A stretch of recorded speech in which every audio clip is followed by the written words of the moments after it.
Right, folks. Okay, we'll do the usual. First things first. Somebody let me know uh, if you can hear me, and uh, and then we'll get to work. I have no idea what this is going to be really. I just started messing with Protracker again, and Protracker was the I had Soundtracker first. Oh, cool. Thank you, Waveform. Is that Adrian? Yeah, thanks, dude. You can hear me. Yeah, so Protracker was an old Amiga tracker format that I used back in the days. Back then, this is sort of how I started music really. And before that, I was using Soundtracker. I think Soundtracker was a commercial software or something like that. I was using that, and I moved on to Protracker and then to Octamed. But I do have a fondness for Protracker. It uses the same sort of interface as a Soundtracker. Let me load this up, actually. You've seen enough of my face.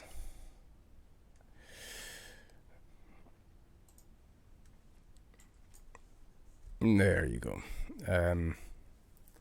And recently I've just messing with it, and I was just thinking about doing more chiptunes, essentially. Although the Amiga didn't do chiptunes, this is mostly sampling. But you'll see what I mean. You can actually replicate chiptunes by just sampling some stuff. And I was just recently messing with it. This is going to be a very quiet stream. Just me mostly making awful noises with this thing, and see what we get at the end. Okay, so this is Protracker here. First thing to do is, right now it's just not making any sound. If we look at our sample, there's nothing there. We can't really edit anything or anything like that. So has anyone used Protracker before, actually? Anybody here just making chiptunes? Usually what people use nowadays, it's a lot of FamiTracker and OpenMPT or MTP. Can't remember what. MTP? Can't remember. But that's what a lot of people use nowadays. It's that software. Or FamiTracker. It seems chiptune now is just mostly either NES stuff or C64. Raido, how are you doing, dude? Is it apple juice in the glass? No, that's it's a generous glass of whiskey. It's one of those round glasses. It's really cool because it doesn't topple over. You can't knock this down. It'll roll, and that's what you use on boats. It'll roll and just stay in place. It looks unstable. It's actually super stable. Cheers. So I got got my cameras. I got my Protracker. I got my cat. So yeah, ready to go. So I'm using Restream IO, which is just a multi-stream. So this thing is actually on the YouTube channel right now, live, and it's also on Twitch, streaming at the same time. So hopefully that'll work. I haven't double checked, but it looks like everything's all right. Anyway, let's load up some samples. So I'm gonna want some just square stuff. Let's get some drums first. Let's get some drums. Load samples. Oh yeah, no, I was in the right spot. What is this? No. The problem with Protracker is the samples will loop over again and again. I'm looking for a kick. It's a bit too heavy. Kick 2. Is that all I got? Yeah, this will do. So I'm using the keyboard here. You can use the keyboard as a sort of, proper piano keyboard type of stuff.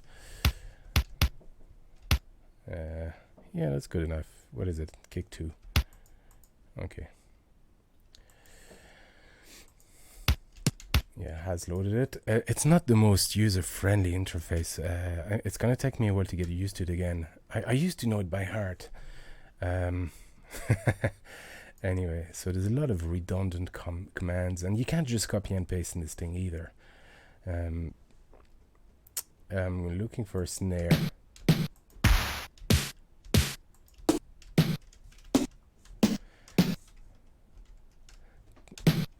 That's lo-fi, but that's probably better, but this is kind of heavy. I just have a limited right now sample base, so I'm just going to use these.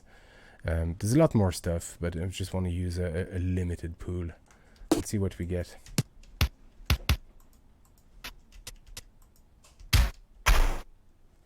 No, so I'm looking for a snare. That's I think this will do. And load sample, exit, and then next sample, and we go back to this gap. So I'm gonna look here for, well, we want to, I have all these square stuff. They're all slightly different.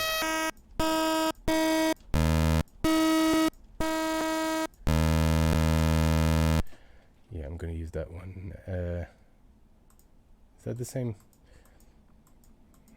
Okay, I'm going to use this one as a base, and yeah, we'll just use that as a base. Yeah, good enough. Yeah, you really need to click everywhere. Claudio, yeah, you used it in early 2000. Yeah, man, I used Protracker way back then.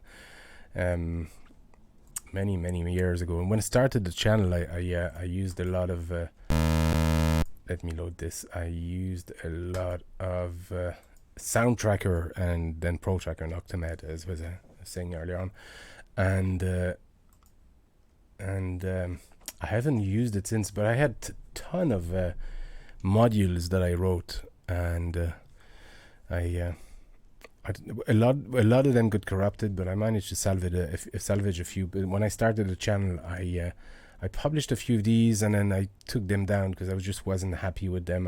Even though I sort of remastered them with OpenMPT, but wasn't quite happy with them, so I took them down again. I'll probably redo something. Sorry, my phone is beeping here, yeah, so I kind of went back from scratch and started remastering a lot of this stuff with Acid Pro now. So a lot of the, if you go on the channel and see the EM stuff that I did and the synth stuff, that's all sort of a remaster of old Octamed modules that I did back in the 90s now.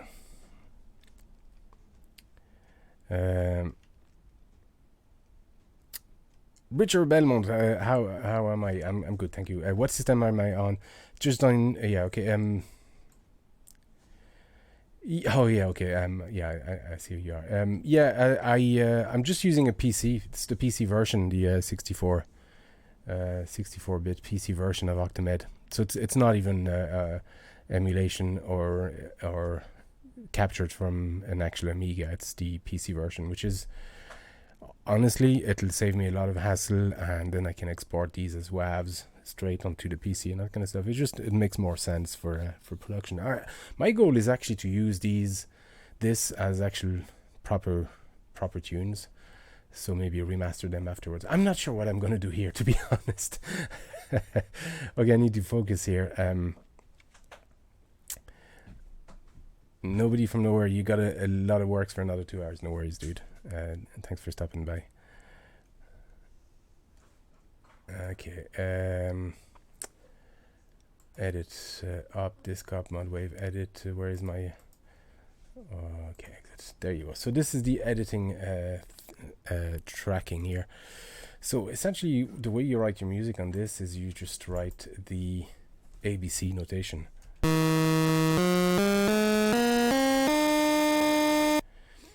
That kind of stuff. Pressing the space bar will actually stop. I'm not sure of the shortcuts. Pressing the space bar, you see the arrow will come blue here. It means you're in edit mode now. Press down. It'll also stop the sound, but I'm not sure if there's a way to stop the sound. Is there a shortcut for stop? If anybody knows that, actually. Mind you, I could have a look at the manual. There you go. So you just type in your ABC notation.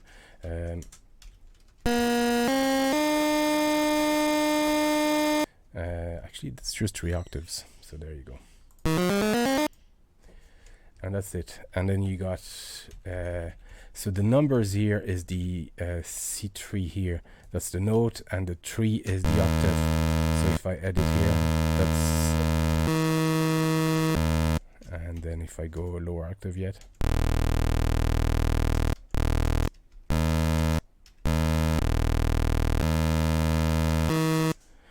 it's going to be a lot of that, you'll have to excuse me, but yeah, and if I play, there you go. So this is the octaves. This is, what is it? It's the instrument number. These first two numbers are the instrument numbers. You see the sample number here. So if I go back to 2 or 1 here, I can actually insert the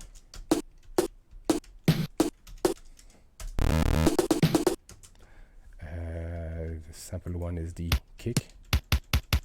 There you go. So if I enter the kick, you see the number here, and then the last 3 number is the effects. And the effects, you can have a slide down, slide up, vibrato, all that kind of stuff, kind of stopping, volume, all these sort of effects, just standard effects that will change the note. There's not so much effect, like it's not like phase or flange or reverb or that kind of stuff, but it's just simple vibrato stuff, tune up, tune down, things like that. And that's essentially all there is to chiptunes. You know, it's just those 4 tracks, those 3 octaves in this case, and a few effects. So right now I'm just concerned with maybe getting a proper tempo. Actually, speaking of effects, the one I liked, I remember now, is the F, and F is the shortcut effect for tempo. So if you look here, if I press play, nothing happens. F0 will not play anything. F1 will play it super fast. I'll go back. F2, no. Come on, F2. It's going to be a lot of that. No. 3, so 4 is actually kind of nice speed. You could actually increase the tempo as well, but I like having, this is sort of the the format I'm used to, and playing at that speed, that tempo, and then here we're just gonna get a 4 reference, just a kick. So it'll act as a click track for now. So we're just gonna do 1, 2, 3, 4. If you look here, there is the note number, and this is one pattern. This is what's called a pattern, up to 63, and it starts at 0, so it's 64 notes per pattern. You'll find that it's so many bars and that kind of stuff, and you can just add more patterns and that kind of stuff. So I'm just going to do a click track. So if you look at 64, obviously the middle is 32, and the middle of that is 16, and middle of that is 8. You know, so this is your and in between it's 4. So every 1, 2, 3, 4, 5, 1, 2, 3, 4, 5, we have a kick. So 1, 2, 3, 4. There you go. 1, 2, 3, 4.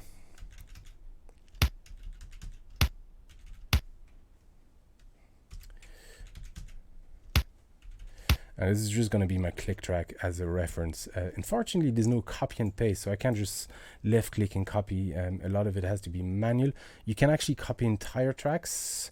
I think is it Control F4, something like that, but I still have to edit the full track first. I'm just going to go in the comments here for a minute. Robocop. It sounds like a techno Protracker that's using NES Rygar. I'm not sure, but that's a copy of Med 3.2 or Octamed from the Amiga. It's Protracker, but Octamed and Med is what I used at the end of my lifetime with the Amiga. John Dillon, just press record, hit the keys in time, and tidy up afterwards. That's not what I do with Protracker, but yeah, it's an option. You can actually just press record here, and kind of write play on the keyboard, but it's just not what it's designed for. I'd much rather use one of those, and I'm not set up like that here. So I'm not going to do that. I'm just going to edit manually. And it's sort of the point of Protracker and the tracker in general. It offers you that sort of micro control, you know. Tim Jagodzinski, you'll have to excuse the pronunciation. I'm just not familiar with these names, but thank you first. Is this Protracker like on the Amiga? It is, yeah. It's the PC version. A PC version. It is. Let me just load this up. Exit. This Protracker 2.3 clone. Version 1.4. It's actually fairly recent version that's been updated, and it's exactly the same. Works the same way. It's just as clumsy and as awkward to use. So there you go. I've just got my my beat here. What have I done? Oh, I pressed the wrong octave. Yeah, there you go.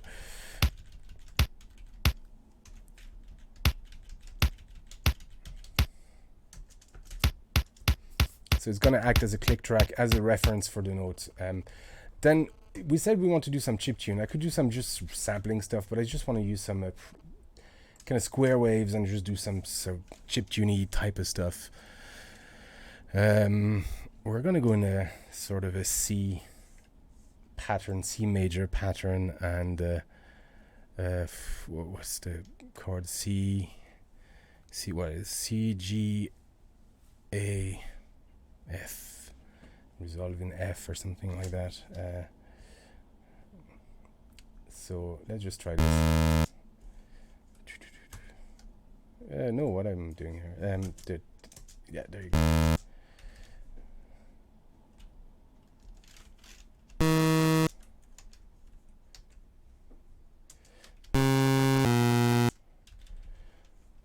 Just for reference, A.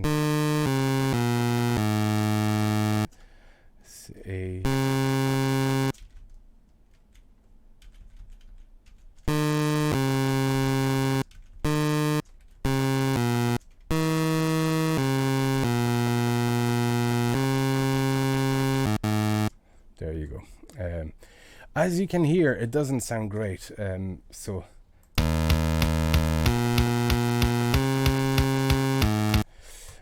It's just to establish just a reference pattern, and we're just going to use alternating octaves. Sorry, my voice is gone already, man. Just going to read the comments here for a minute. John Dillon, how to create a melody? I mean, your own melody, not a cover from other NES games. Mickey Jowie, not sure if that's how you pronounce it. Oh, it's all in French as well. Yeah, happy to see I'm doing lives every now and again, but you can't say. But thanks for stopping by. Thank you. Claudio, the UI is very similar, but one of the older version, latest version, where you, yeah, okay, fair enough. I'm just going to read every odd comment. This is not a Q&A, so maybe I should refrain from reading every comment unless it's specifically addressed to me. But enjoy your conversation, guys. As you can see, I have a setup of cameras as well, and I have one here just in case as well. I need to, you know, show my face a bit more. How are you, Kat? Okay. So we're just going to use octaves. There's a very, very common pattern in chiptunes, which is something like that. So we're just going to use that. It's going to be a very, very derivative type of stuff.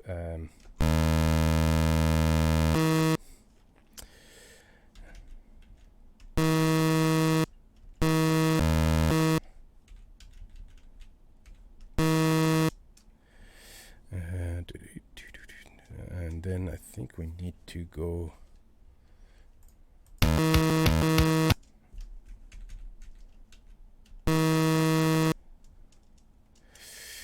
Does it hit on this 16?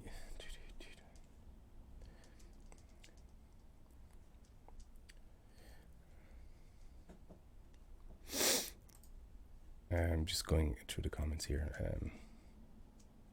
It sounds like a Dr. Jekyll and Mr. Hyde. Yeah. The process of making a chiptune, if you will, is not extremely glamorous at all. It's just going to sound like shite for a little while, and then it's going to sound better.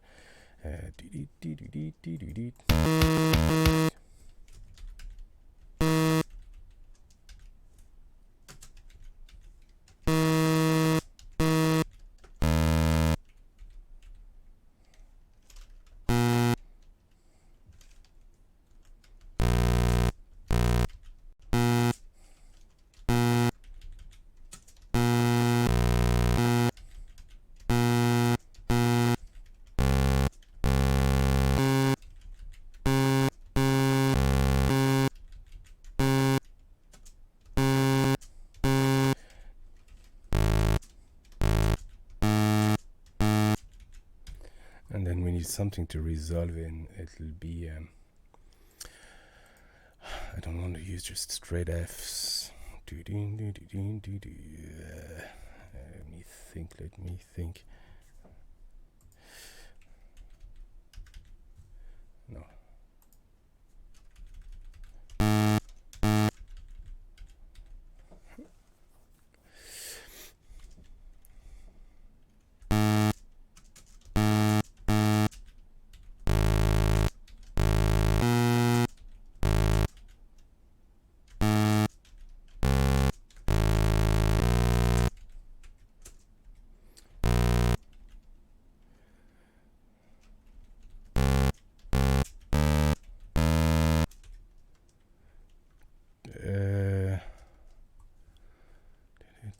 It's kind of hard without. I don't want to overload your ears. El Spaghetto, this is going to be reassuring to hear, Ollie. Are you saying I suck? I've always found myself discouraged by the way everything sounds to begin with. Yes, it will always sound terrible. Trust me, it will always sound terrible. When you start, it just... Let's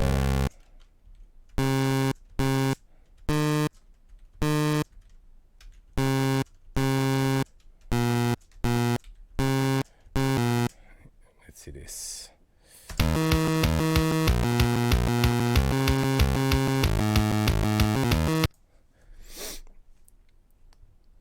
Not happy with that ending, but you get the idea. So, Robocop, Sir Ollie, where's your cover of 1943 Battle of Midway? It's gone in your list. No, it's on the channel. If you go on the upload section, you'll find it.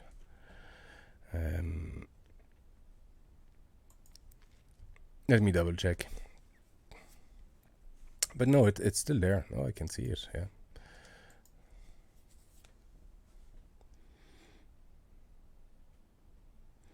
It's just way down. Like it's 6 months old now at this stage already. But it's still there. Okay, let me just focus on this for a minute. So as you can hear now, the because this sample loops. Oops. It doesn't sound very expressive at all. So what we need to do is just add some small amount of expression, or maybe just dampen the note a tiny bit. So for this in Protracker, we can use the A effect, which is what is it? A function. Let me just see if I have a manual in the. I don't think I can show it here. I didn't set up my stream for that. Bear with me, folks. This is very experimental. I've never actually shared my process or shared anything like that. So, can I share this just for a minute? Let me just see if I can do this. Video capture.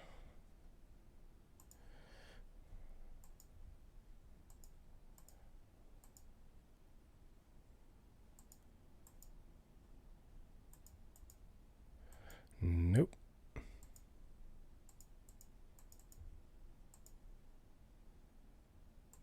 Oh, there you go. Okay. Notepad. There's nobody where. No, I can't share this for some reason. Anyway, so the A function. So it's the functions, the effects. Essentially, you got the one is the pitch slide thing. I'm just opening the manual from Protracker. It's just a refresher for me as well. One is, let's edit, is the pitch slide up. Two is the pitch slide down, and then the two numbers afterwards define the value of the slides. The three is tone portamento. Not sure what that is, to be honest. Four is the vibrato. I want to use that at some point. 5 is a combination of tone portamento and volume slide. And 6 is the same thing, but vibrato and volume slide. 7 is tremolo, like the sort of tremolo you'd hear on the guitar, you know.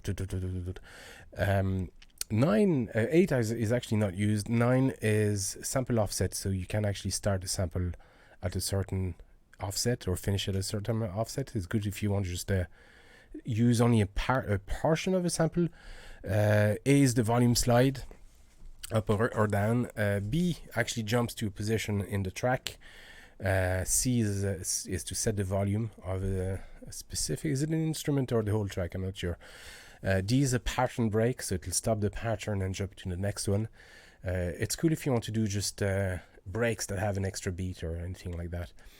And the E then is a whole can of worm, because it's just different effects. So if you have enter E and 1, 2, you can have fine pitches, things like that. It's just for fine tuning some of the effects. And like you can have note delays and re-triggering the notes as well. Some people like to use those. I never really successfully mastered that art. F, as we saw, was the speed. So if I have that, if I set that to 1, yeah, not very helpful. If I set that to 5, it's going to be much slower. That's probably the sort of bass one. I like to have it at 125, typically. That's where I start and then establish that I need something smaller, slower or faster. El spaghetto, portamento slide to the next note. I believe you could be very right here. Mic key, squiggly, 47, 37 fake chords. Yes, so there'll be fake chords, obviously, those arpeggiated chords. 47, 37, I'll have to explain all that as well. It's going to be interesting. Adrian, did any of the trackers make use of FM synthesis from the Polish ship? So I don't believe so. Not the standard trackers anyway. I know some FM modulation was possible if you listen to stuff like Hybris. Is it a Hybris? Hybris by what was the name of the composer? Martin something. Paul van der Valk, and I think, and he used FM modulation in his tunes. I believe this was all done by programmatically, not by just samples. I could be wrong, but I think that's the way it is. But the trackers didn't offer that, as far as I know. You can go around that issue though by having just incremental. I'll probably do that afterwards, because I do have some square waves that have different filters on them, so you can just load a few samples. And because they're tiny samples, if you look at the sampler here, what we have is just a few milliseconds of square waves, and because it loops, we have a square wave. That's the way it's done. If I reduce the loop here,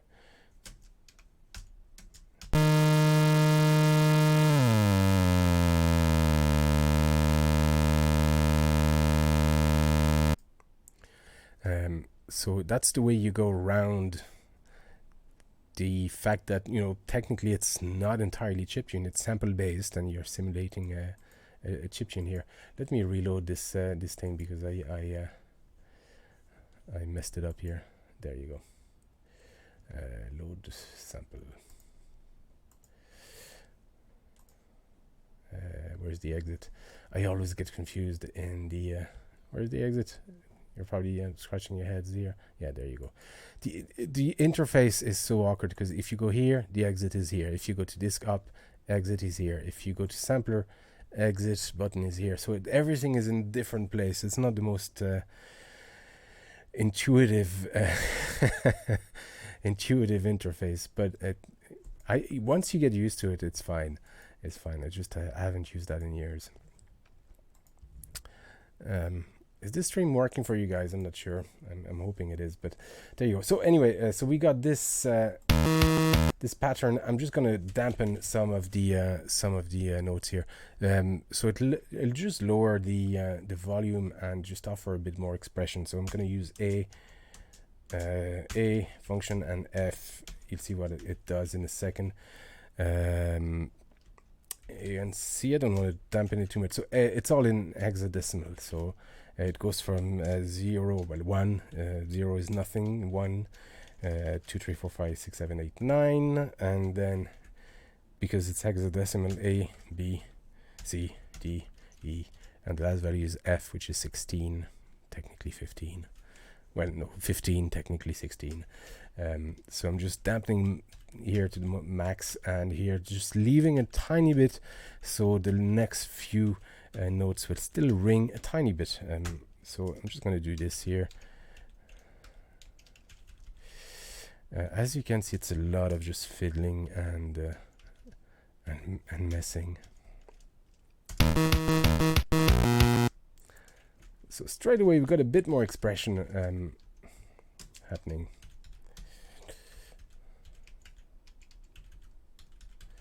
And honestly, the easiest thing is to just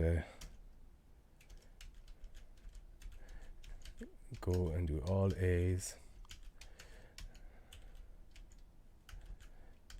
So AF will not turn it off completely, but it'll lower. So this is why I do 2 AFs, because the last one will literally just switch it off pretty much altogether. I don't want the notes to last. I just want a kind of punchy bass.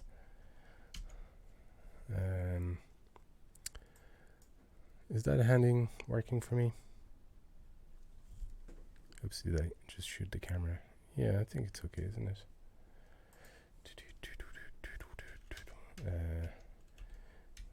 Let's dampen this a tiny bit as well. So okay, and then I'll go back and edit the value. So here we're just going to use C, something like that. I can change it afterwards. And on those long ones,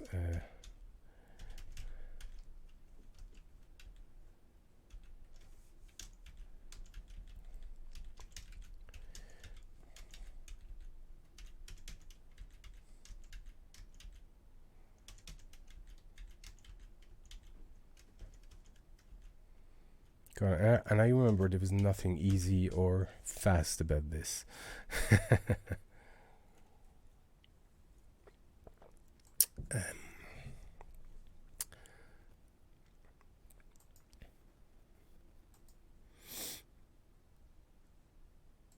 Okay, let's continue.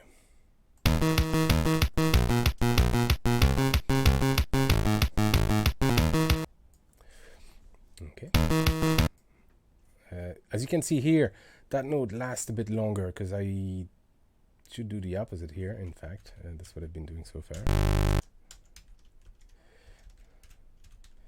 Because I sort of like that sound. It gives that sort of bouncy feel to the...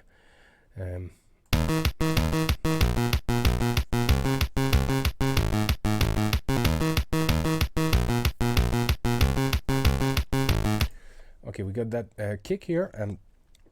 One cool thing with that pattern is it leaves open, you see that gap here, it actually leaves open every second beat, opens a gap for something else. And what we can do here is add the snare sound. So instead of putting the snare sound, we're going to keep the kick here for now. This is just a click track for now. and we're going to put the snare on this area here. So is that the snare? Yeah.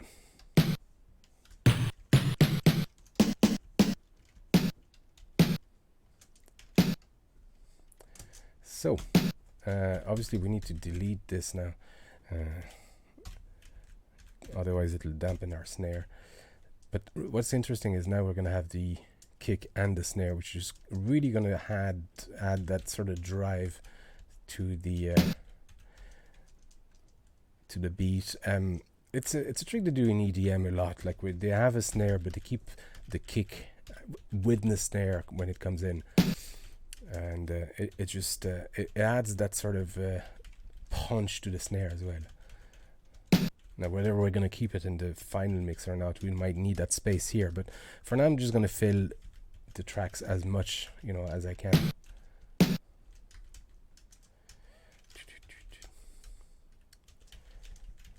And as you can see again, it's a tedious process.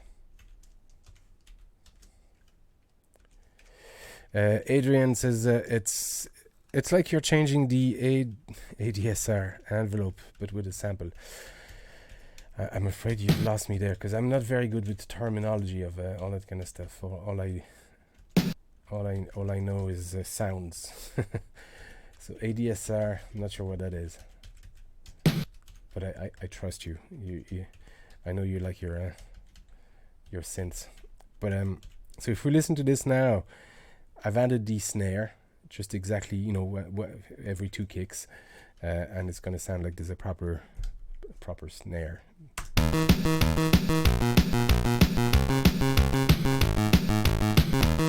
We got one sample that's too low. What did I use? Here, I used a C instead of a D. If I don't correct it, it's gonna drive me nuts.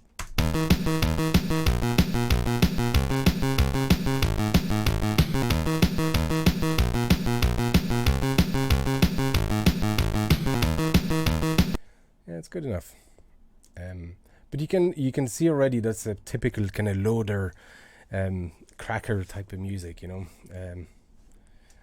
has that sort of very driven and major progression, and that's all it is, major progression.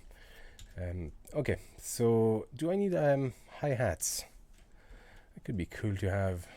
Just let's see if I have a sample for hi-hats. Actually, let me just change the sample here. Disc up.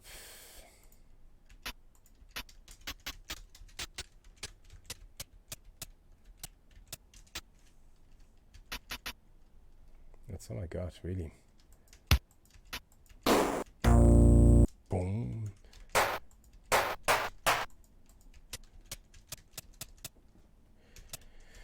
We'll load this just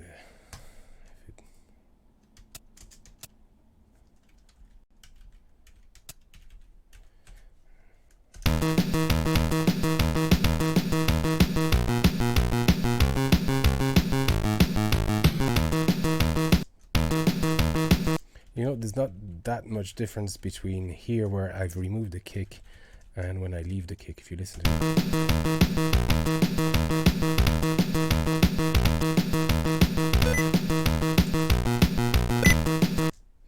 Yeah, it's not that much difference, so I'm pretty safe to actually remove the kick when the snare comes in, because it's actually over driving it, and we'll be able to use that space for something else.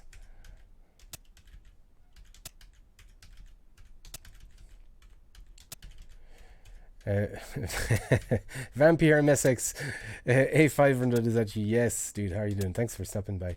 Yes, that's, it's not technically running a 500. I'm using the PC version of Protracker, but yeah, for all intents and purposes, it's the same thing.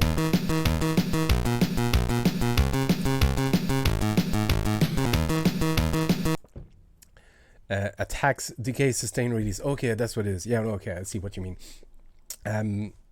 Yeah, it's funny because I use all this synth stuff, and but I don't know the terminology. But yeah, essentially what the A does, it just it you affect the decay and sustain. The attack is just driven by the quality of the sample itself. You can modify it with the I think the sample offset, but essentially it just offsets the sample itself where the sample actually starts. So you can modify the attack in a sense that way, but not so much natively. However, the decay and the sustain, you can just loop it indifferently, and the decay, you use the A just to affect it. The release, yeah, I'm not sure the release is, yeah, you can't really modify the release in that sense on a tracker. And it's just not what a tracker is for, really. But yeah, you can do some element of that. But keep in mind, all that synth stuff came from tracker technology and mixing the MIDI and tracker tech,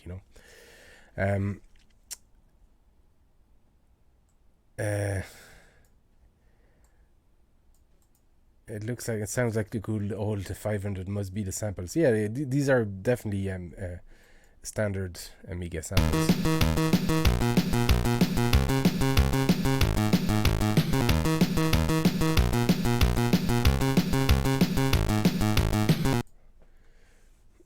Okay, what next? Should we just move on to the next track, or just add a chord progression? What do you think, guys? Change the bass line, maybe move into the sort of relative minor. So yeah, here going to the A minor as a start. Maybe just fill this up first, add some chords. So there you go, fake chords. Who was it that mentioned the fake chords? Mike Key. Yeah, let's move into the fake chords. I'm just gonna check the stream is okay here. So those arpeggiated chords, these came from the good old days of well, C64 is famous for this thing, but yeah, any chiptune, that's what they had to use. Even the NES had to use those. Some tracks would use those. And just reading the chat, Vampire MSX, it's more the way to play the sounds. The tracker just plays a PCM sound when you tell it to do. I'm sure Vampire knows that. Yeah, if you do play in a tracker way, you immediately feel the Amiga way to do music. Yeah, but there's loads of trackers. Like Fami Tracker seems to be the popular one. And what was it on the C64? I missed all that time of the C64 trackers. I was playing a lot of music. I was making it actually with a small basic editor that I did on the MSX. Just making little melody lines. I could do two tracks. Third track was problematic because of a big bug in my basic code. But mind you, I was 9 or 10. But that's just how I taught myself to do music, and it was sort of ABC notation tracker in a way, except in this case I was triggering the what was it, the Yamaha 310 or 7 8 9 10, yeah, Yamaha YM37 and then dash 8 9 10. That's what's in the MSX. I think it's in the Amstrad as well, the CPCs, and I think it's in the Atari ST, I think, and most arcade machines at that time. Claudio, ADSR is not really a thing on trackers, something for FM sound chip like SID and Yamaha. Yeah, that's what Adrian was saying. It's just it's like I'm changing some of it, but with a sample. In a way, it's just it's not so much ADSR. It's just I'm dampening the sound. Literally, just if you could see the sound line, I'm just lowering slowly the sound line, like more or less faster or slower. So F is quite fast. 1 2 would be quite slow. Using that A function. Anyway, let's do some chords. I have a hi-hat. I'm gonna need more squares, so I have a square sample here. Yeah, let's load that.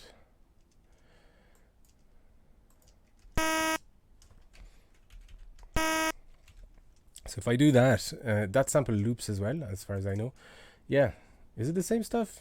It's pretty much the same thing.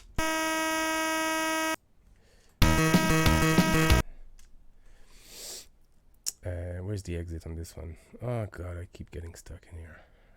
Exit there. Some of you are probably just, you know, you're tearing your hair, just going, what is he doing? Like, he's so slow and that kind of stuff. I'm actually still trying to remember where everything was. I think I'm doing okay, to be honest, because I haven't used this thing in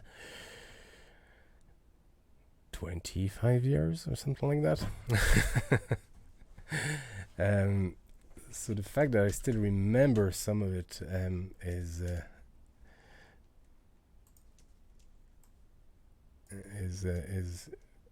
quite interesting. It's like it's not second nature, but it's still there to some extent. So anyway, so I want some chords, and the chord function, what is it?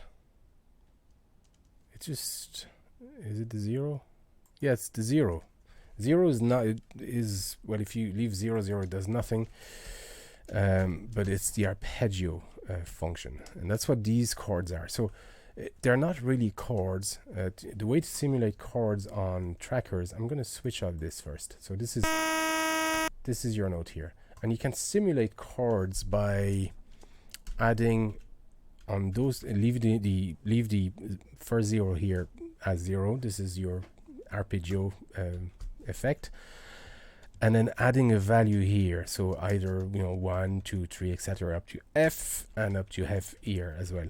And what this does, it plays a second note really fast after the first one. So if I put something here, add a 1, it's going to play a semitone just higher than the note I enter. So it's going to play a C and a C sharp really fast.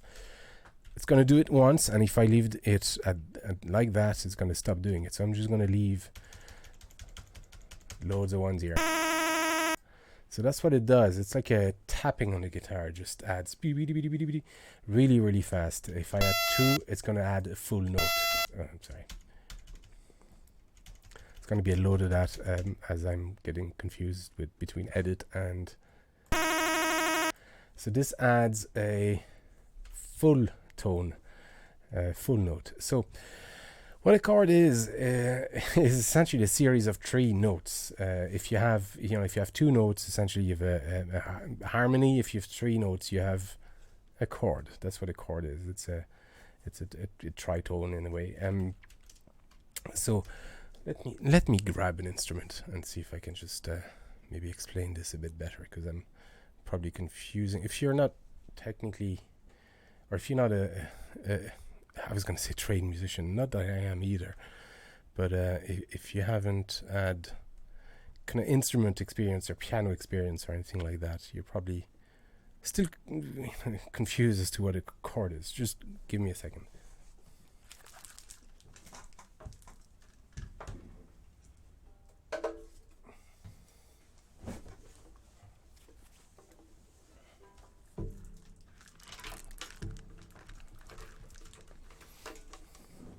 This is sort of turning into a tutorial, and it's not what I intended this to be, but maybe for the first stream, if I do more of these, it could be interesting. So I'm just going to take the mandolin here and just to show you. So what note have I got? It's a C, but it's a C in the tracker. It might not actually be a C. That's a C. Yeah, well, this is not a C. No, actually, what was I saying?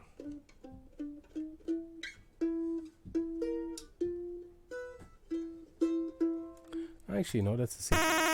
Okay, C, we got a C. And here I said it's playing a semitone higher, so, sorry, full tone higher. This is what this is, just played really fast. And it doesn't sound right. Anyway, what a chord is, it's 3 notes, at least 3 notes together. So major chord would be the first note and then the third, which is 4 semitones up.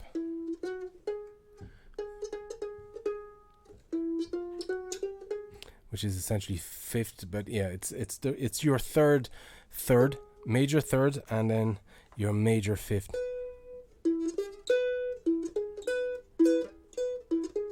So this is a major chord, and this is a minor chord. So minor chord would be, major chord is tonic, major third, and fifth. Minor chord would be tonic, minor third, and the fifth. So the only difference is that semitone. Major, minor. So in order to know what we need to do here to get a major chord, we're going to take our tonic and then we're going to count. This is our major third. So 1, 2, 3, 4. We need 4 semitones up. I know this already, but I just thought I'd show you the process or the thinking behind it. And for our fifth, so this is fourth. We're looking for this. So 1, 2, 3, 4, major third. 5, 6, 7. So it's 7. And now we have our major chord. And there you go. It's kind of as simple as that. And from there you can do all the, sustained and seventh and all that kind of stuff. You've got 3 notes though to work with. So technically you can do those more advanced chords. You're stuck to 3 notes, but it offers a certain liberty of expressions. If we wanted to do, I'm just going to put this aside now. If we wanted to do a minor chord, essentially we could do 3 here, because it's a semitone. The 4 is the major third, I know it's confusing, and 3 semitones is the minor third. So if we did this, we'd have minor chord. I'm going to put them side by side, major and minor. But you can hear the difference. I've probably lost most of you know this already, but I have to keep in mind that a lot of people don't necessarily know this. They just have an interest in music, a passing interest, and just like the end result, but the process of making music might not interest them necessarily, or they mightn't have the time to learn it or learn it that way. But anyway, this is our chords, fake chords. This is what we're doing. We're just adding. Here we're on the major key, the C all the way, whatever. I'm not going to do actually all of it. What am I doing? I'm just going to find a pattern. We're probably going to go for one of those kind of on the beat reggae type of stuff. So let me just delete all this, and then we'll do our chords afterwards. So and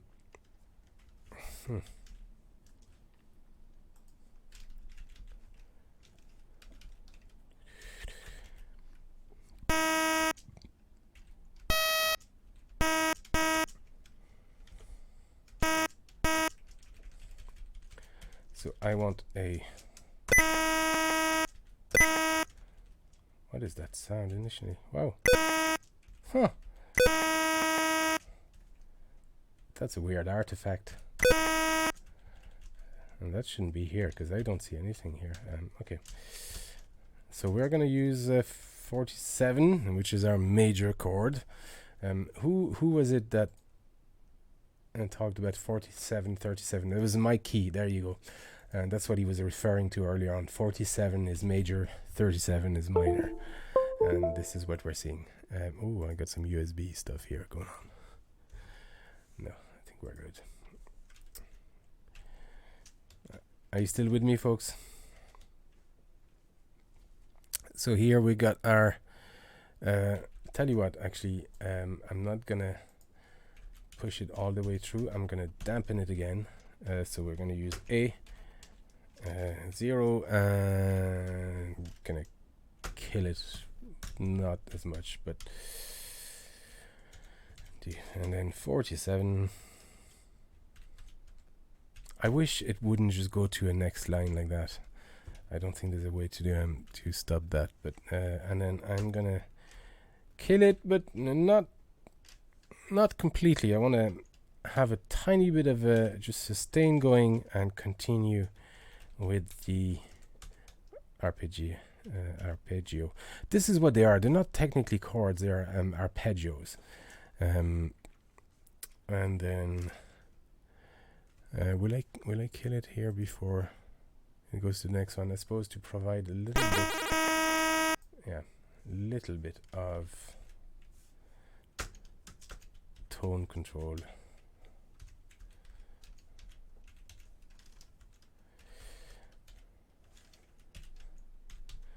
And kill it, and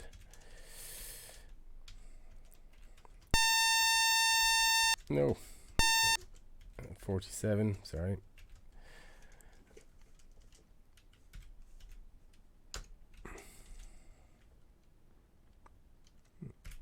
No, I'm gonna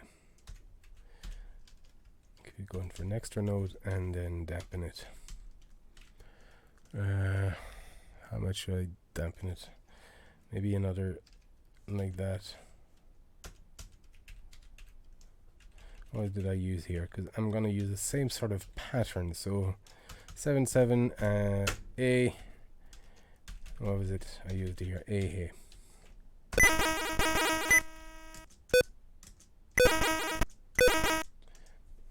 That's an artifact coming from my PC.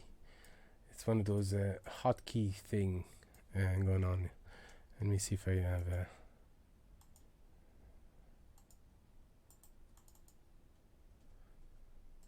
yeah, okay.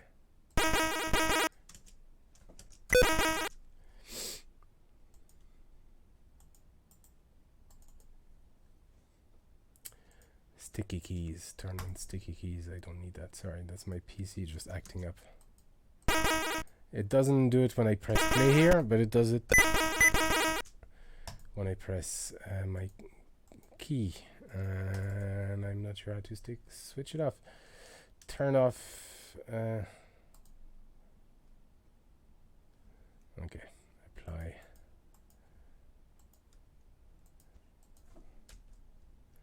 Hopefully. Yeah, there you go. It's working now. Is this making sense, guys? I feel I'm just talking to myself here. It's funny because I'm used to doing these live Q&A and just giving everybody feedback, but here I have to focus on the track itself. I'm just going to go through the comments again.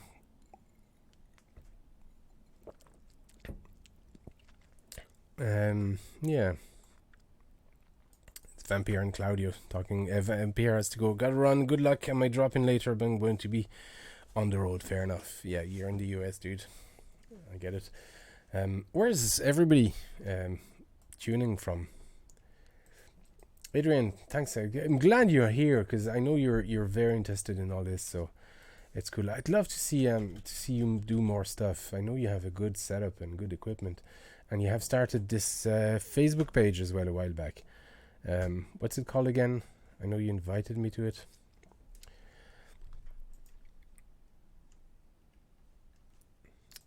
Okay, one thing we can do just to add a bit of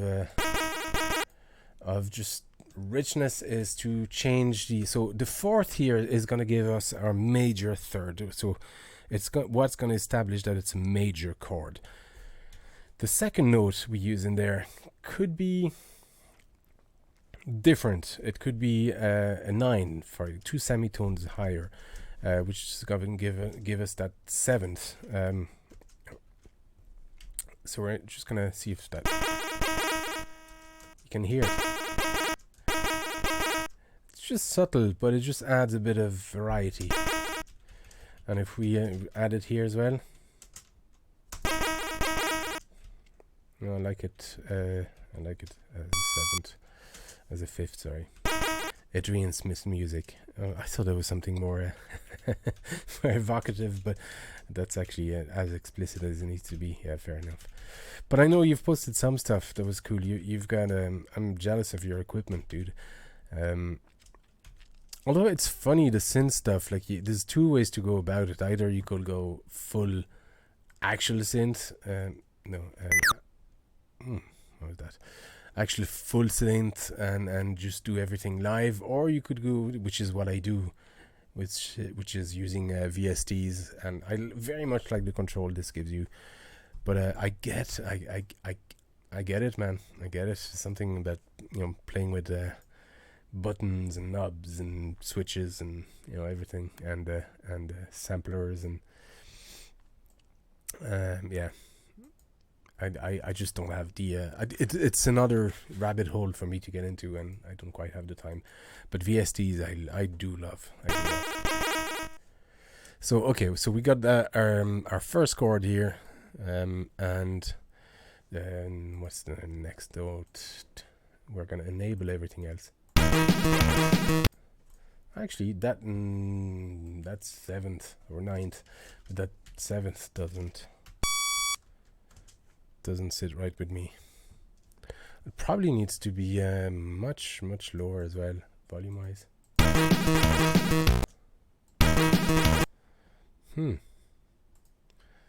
It's not that nice.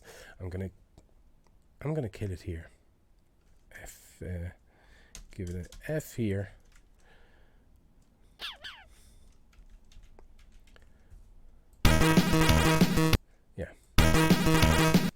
And then volume wise, I'm gonna lower this a tiny bit. Yeah, it's less aggressive. It'll make more sense when I do the second chord. See, this is a great thing about notes. They only make sense in relation to each other. So we need a second chord. A second chord here. Now, it's very tempting to make it here with this G. So it'll be tempting to have this, to have this G, but I'm gonna, instead of going down like the bass is, I'm gonna go up with the chords. Yeah. Let's just go up the scale like that. And we're going to use the same pattern. Come on. It's the problem with those looping samples is I need to kill them straight away. Otherwise, it'll drive everybody crazy.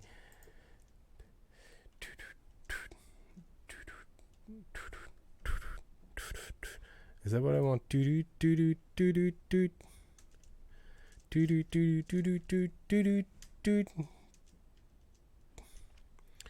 Something like that.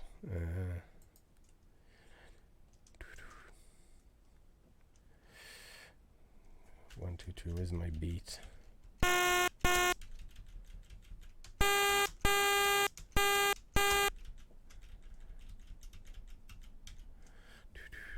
Where should it be? Where's my kick? Here it is.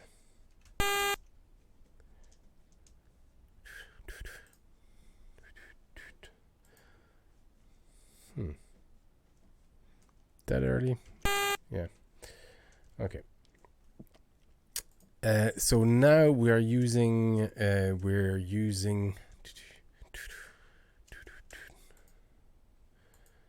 I think we should still be on major chord.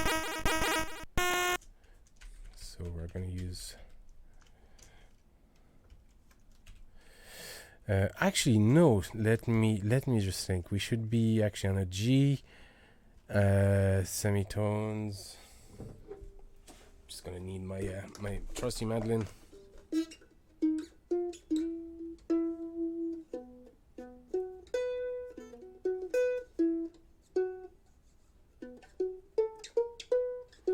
So 159. We should be okay.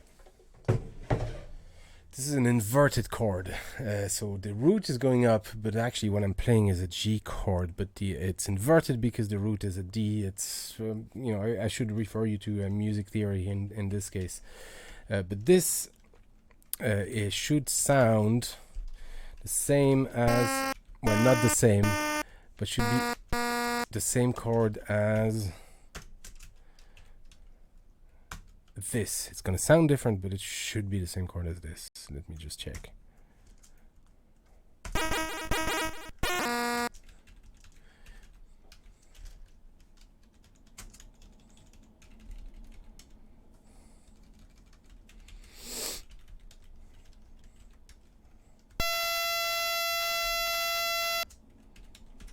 No, thank you.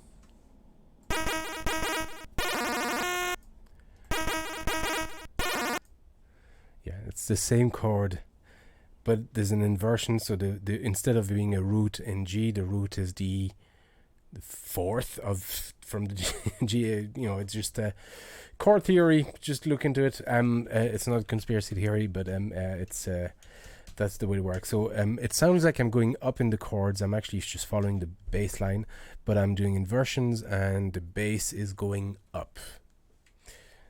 That's.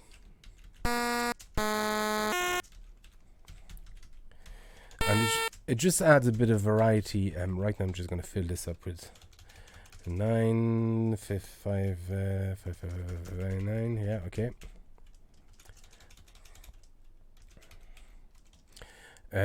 Now the E, I'm actually going into the minor. That shouldn't make a difference. It should be A, because A is the relative minor to the C. So 5, actually 5. Treat that as a major. Yeah, it should be all major E, but actually gonna sound like a minor G. Hopefully, I'm not super really good with music theory. Okay, that's what I wanted. So yeah, there's more than obviously 47, 37, and okay,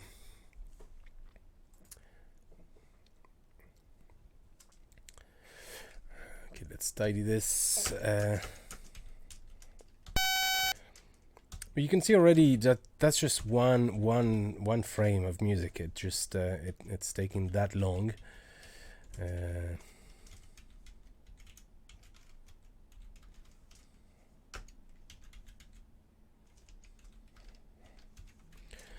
Oh, another thing that really annoys me is the numpad isn't working on this. Nothing's happening on the numpad. Actually, the numpad changes. I discovered something. The numpad changes the samples, which is handy, except it doesn't change any of the ones I need. Oh, there you go. Oh, okay. Oh, interesting. I would have liked the numpad to work as just normal. The normal numbers, and maybe the number rows here to work as the sample number or something like that. But you know, that's just the way it is. You have to make do with it.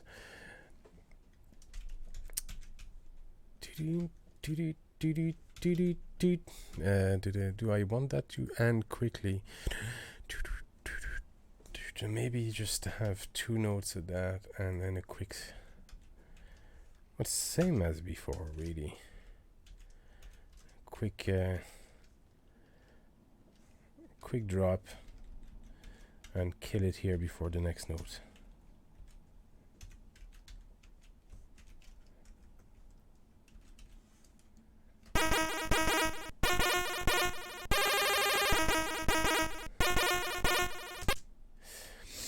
Yeah, that sounds good.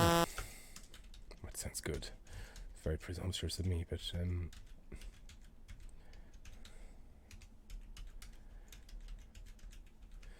Actually, AA works well.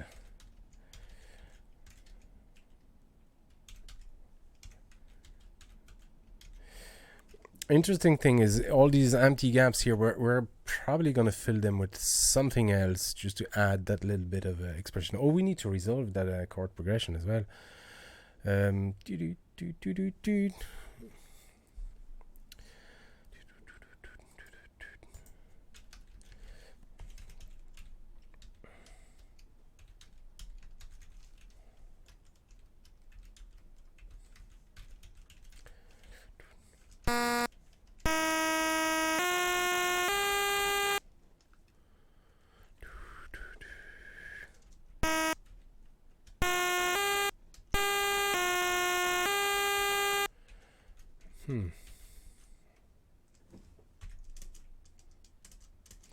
need to delete. Come on.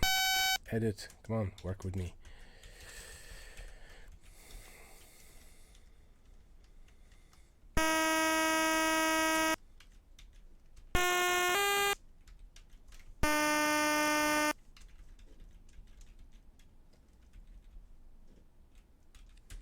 No.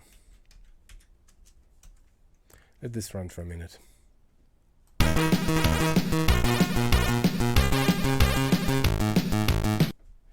I know.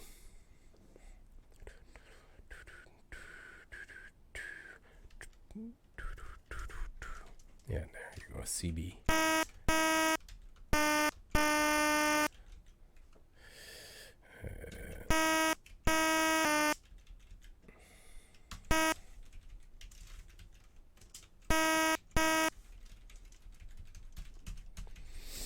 Okay, so again, here we need some chords. We're just gonna go do. So it's probably major, minor, major, minor. Yeah.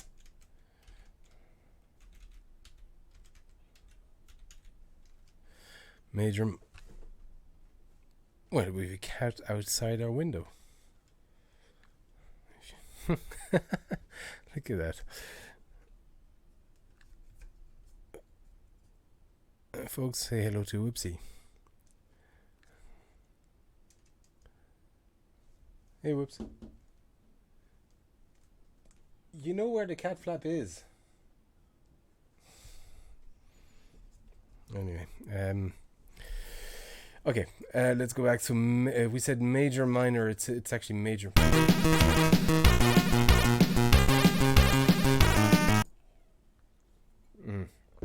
So we're looking at major, minor, major, minor.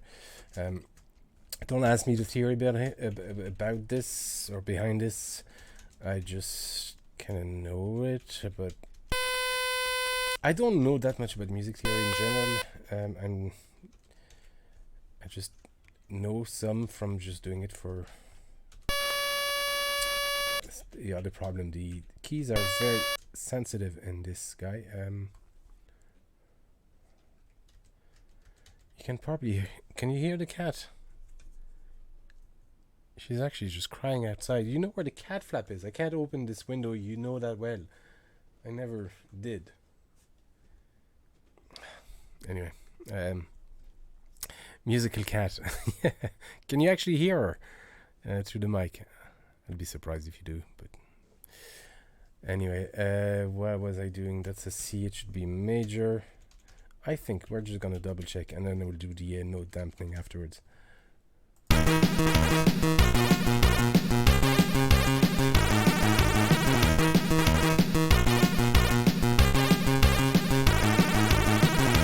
That's it, yeah. Okay. Whew.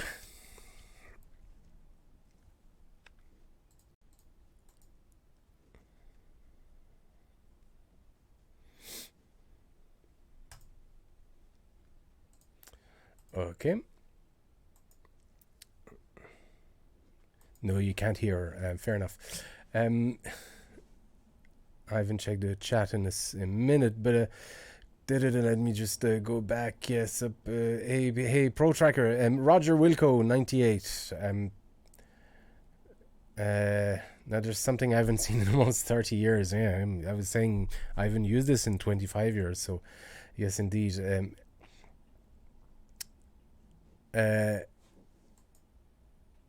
Sup? Oh, how do you Xyce? Xyce? Not sure. Sup, dude. Yeah, a very prolific Amiga mod artist indeed. Um, yeah, it's great. There's still some really cool mod artists around. It's great to see. Um, Mikey, you could probably do weird things because in Hex as well. Never tried that. Xyce, okay. How did you find out about the live stream? Blah blah blah. So it popped in my recommendation. Wow, there you go. Recommendations. It works. Yeah, as I see mod stuff, Amiga mod is what I used to do. Is how I started music, but I haven't used this in, I was saying, 25 years, and I'm just doing some very derivative stuff here.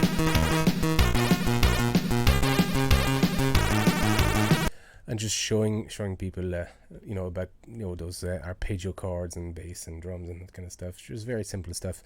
We haven't done a melody yet, but yeah, it's fun to see the progress of others making mods. How does that compare to your own progress? I was saying earlier on, there's nothing simple and easy about it, and I think that's what mod makers would agree on. It's never easy. People talk about the blank page when you start a new track, and indeed, it's always a blank page. It's just there's nothing simple. Mike's fine. Surrounded by cats. Good time. Roger Wilco. Yeah, I have a cat here and I have a cat outside the window. This is Suki, and Whoopsie is over there, but she's gone now.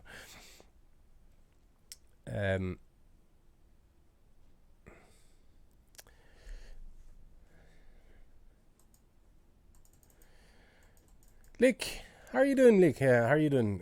Lick's another Patreon. Nice to see you here. We started with chords or melody most of the times. Yeah, that's, if I do compose in a modern DAW, I'll start with a melody, always, because that's what's in my head. If I, in this case, for a mod and to show people, I just started with the bass line. Because I'm not trying to compose something, I'm just trying to show the process and do something like that that's super derivative. But it's melody is usually the better way to start composing, of course. I always had problems actually starting with a melody in a tracker. I always had to have at least a click track and maybe a small chord progression or a small bass progression. And then anchor a melody around it. Somehow it's not so much of a problem with the modern DAW. I can just pick the mandolin, which is interesting because this was never my main instrument. My main instrument is the guitar and the flute, and somehow since I started the kind of acoustic banjo mandolin channel, this has become my main composing instrument because it's so small. It's handy. You can pick it up and just leave it down, and you can do chords and melodies. It's been super handy. But usually that's what I'd write something with the melody and then compose the rest around it. Cool stuff. Anyway, let's continue here. So we're looking for the and chords. I just want to dampen those chords with heavy A's.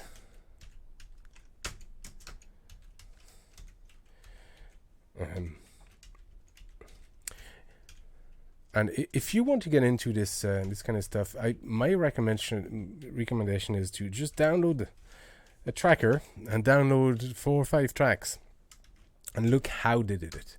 Just look how they did the effects. Look how they implemented the composition, how they arranged the tracks, how they incorporated one track into another, like we did earlier on with the snare that's actually in the bass line. So just look how they did it, and maybe take one section, take the bass section, just copy that and try to compose over it using the same techniques, something like that. It's a good way to learn, and I don't think there's a bad way to learn, but it's one way to do it, and it'll save you a lot of time and hassle. Just take one portion that works, that is solid, a bass line, a drum pattern or something like that, just compose over it.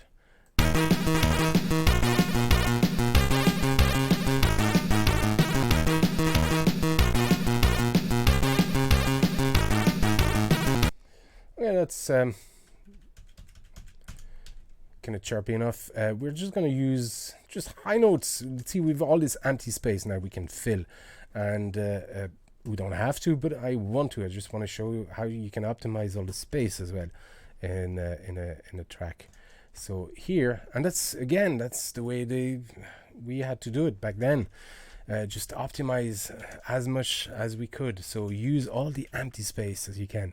You can do that with echo effects. We'll see afterwards if I have time and if you're still around. But here I'm just going to use.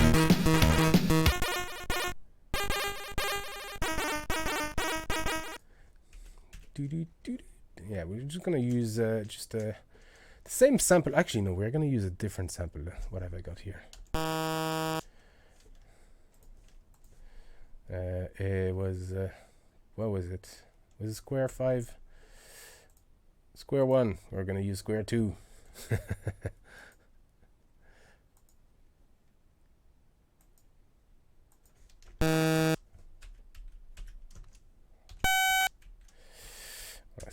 I still get confused with the keys here.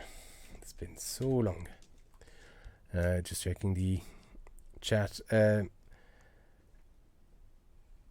Same chords and then whistling works a lot of times. Yeah, actually, that's a very good point. Whistling, I do that myself. I've done that in a few covers, not a lot. I don't know if you're familiar with the channel, but yeah, I do that whenever I feel one of the cover needs probably something. I've done that recently with the Mario covers. I've done that with with Scumbar from Monkey Island, where even though it's a really cool tune, I just felt it was so the Scumbar was repetitive enough. It didn't warrant a full length cover. But what I did for I did a small solo on it on the flute, and what I did is instead of just taking the instrument, I actually just played the whole track along and just kind of hummed and whistled something that felt natural. I recorded that and I overdubbed it then afterwards on the flute. And then I do that a lot. I did that recently with the Super Mario Bros. 3. Super Mario Bros. 3 cover was the Overworld.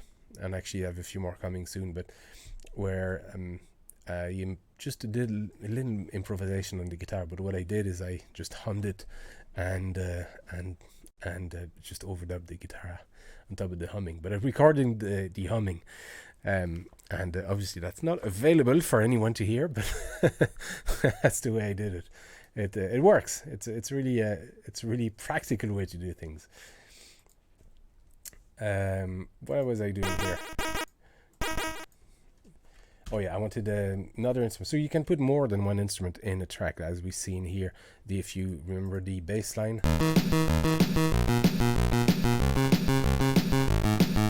As simple as chiptune gets, really. I haven't done. We still have a lot of space here. We don't necessarily need the hi-hats either, so we might edit that out or edit some of them afterwards. I'd like to have maybe a bit of echo on the main melody. We're going to keep this track from the main melody and maybe add a bit of echo. So that's the way they would have done it back in the days. Just have the extra space to add a bit of echo to something here. So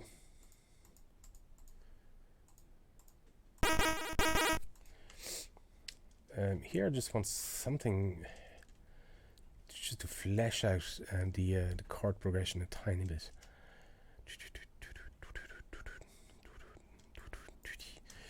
Yeah, maybe just high notes.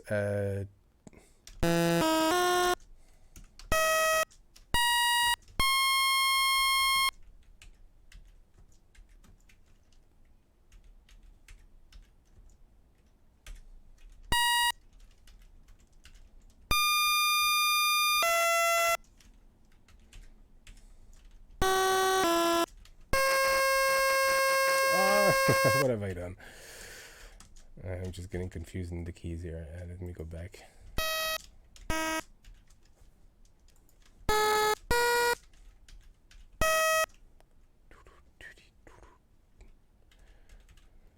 There's something wrong here. Yeah, that should be way down here. Sorry about that.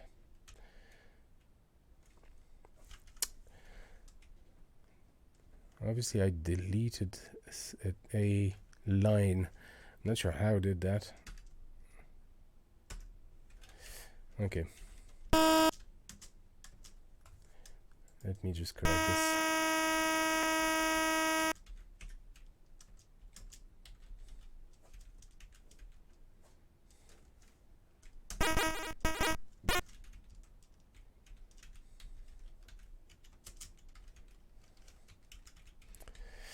I apologize for all the keyboard noises as well. Don't know if you can hear those.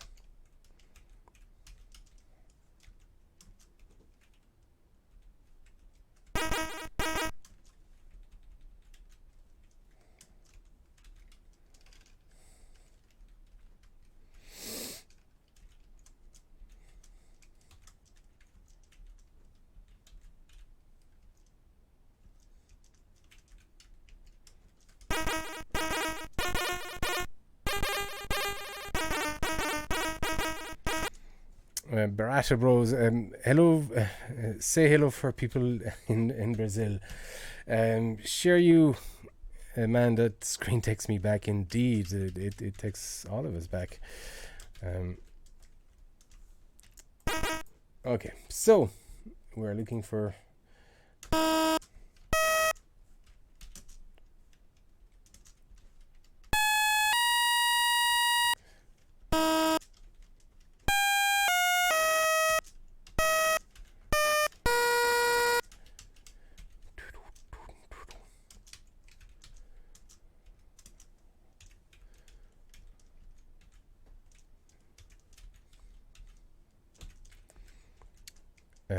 yeah.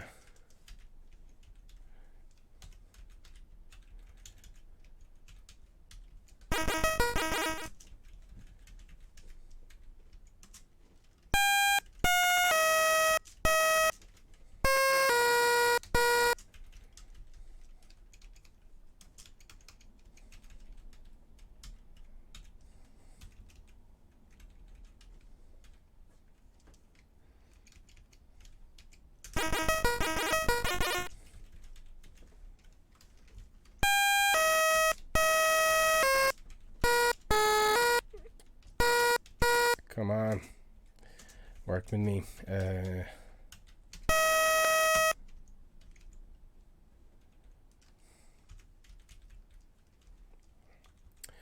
As you can see, it's a lot of manual editing and just going over what you've done previously and that kind of stuff.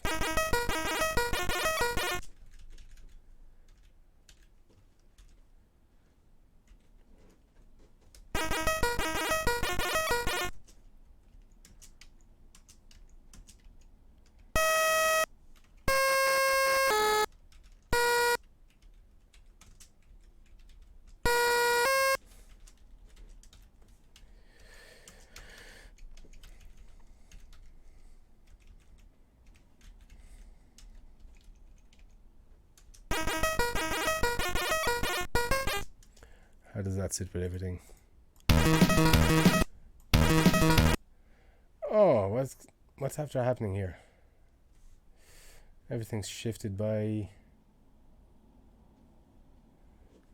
Okay, is there an insert or delete or something? I'm pressing something that I shouldn't be pressing, clearly, because everything is shifted by one here. Let me just check the manual. Somebody knows, by the way, let me know, because if I don't find that, this is going to drive me nuts. Yeah, see, everything here is shifted by one. This is why it sounds off. It shouldn't be sounding like that. Okay, let me just correct this first. Manual, where are you, manual?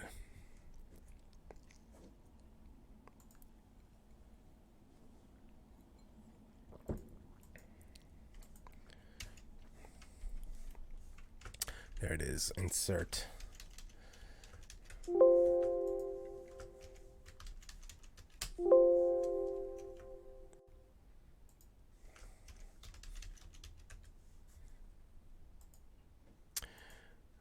Okay, shift return, shift backspace. Okay, it's good to know. Shift shift. Okay, shift backspace. Yeah, that works. Okay, fixed.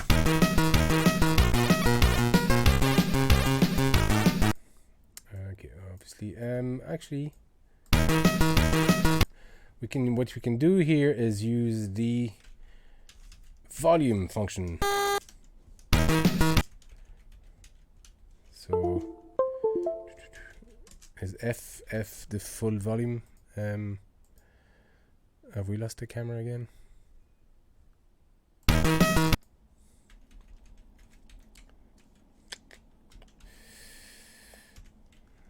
Let me just check the C set volume, and is there any? No.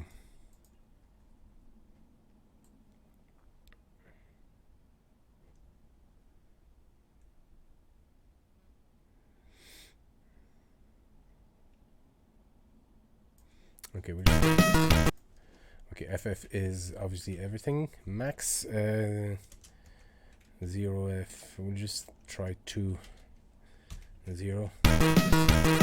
40 is full volume. Thank you, Mike. Okay, we're just looking for something just subtle-ish.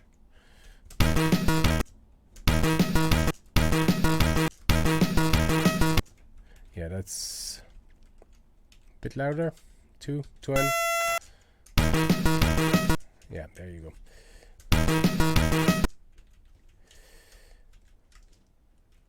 What am I doing here?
We'll try this. Okay, I'm looking for 6. So it gets very messy, all these numbers, but here I can track the instrument number with this this number here. So 5 was the instrument we use for the arpeggios, and 6 is for that high pitched stuff. So I'm just gonna use that as a reference. 0, 0, and then we're looking for A. That's another. Just dampen all these notes. And there's obviously other ways to do all of this. It's 6. It's a matter of really preference as to what effect you use. And some people are more familiar with some effects than others, you know, but let me just focus on this. C, 1, 0. It's dampened already. And C, 1, 0, and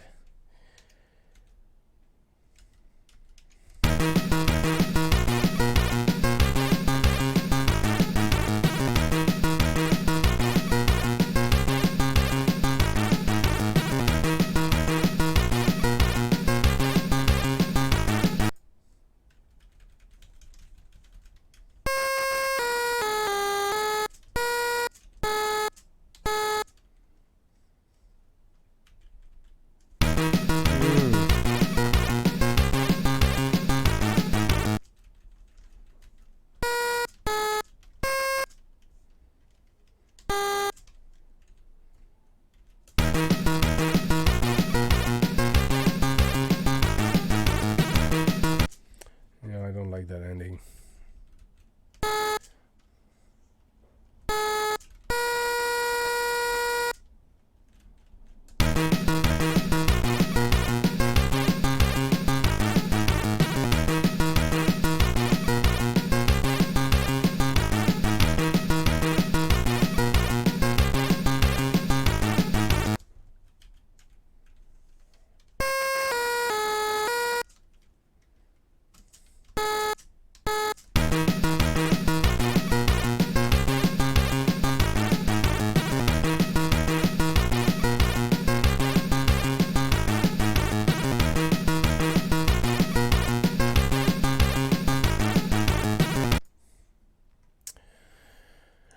Okay, so we got a pattern here, but how long have we been streaming for? You can see. Let me just check when we started.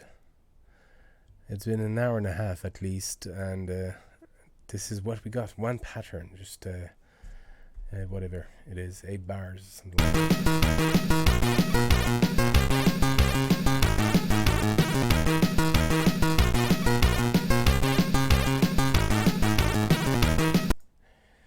Yeah, so as you can see, it takes a lot of time. Anyway, we'll see if we can craft a tiny little melody or something like that in here. We can use the same sample just for the sake of just being different and having something different we load. It's going to be a square wave again. I'm just trying to keep it chiptune in a way. Programmer 021, hello. Disk up, we load square 5.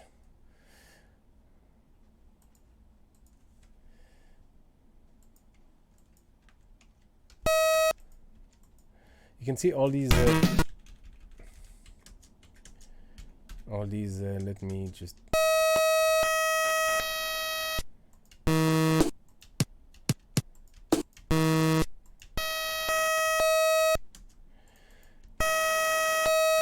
Slightly different. So if you use them that way, you can actually get some modulation, FM kind of modulation going on. But yeah, it's not native in that tracker anyway.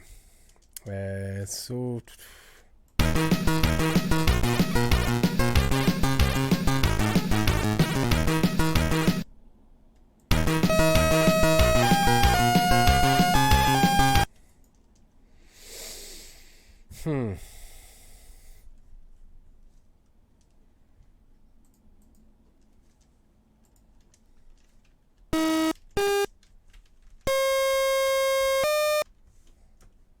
Just bear with me. No. You know what we should do is save this module as well. Save stream 1. There you go. Save module. Modules, save module.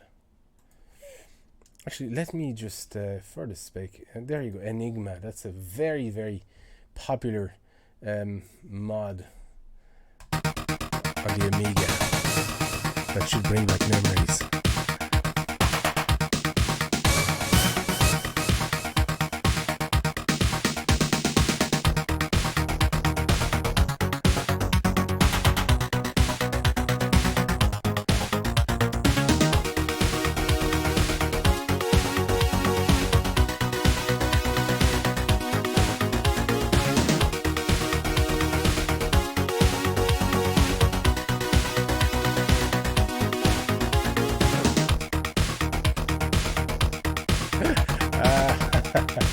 Ah man, that gives me goosebumps. Anyway.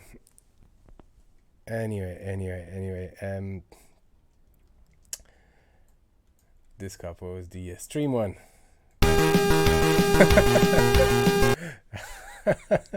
That just sounds terrible in comparison, but it's a different type of mod. What they used there was a lot of well, it's samples is what I'm using, but I'm trying to make something chiptuney as opposed to a full-fledged composition. But that Enigma, what was the other one by Metronix Tip? The I think I have it here.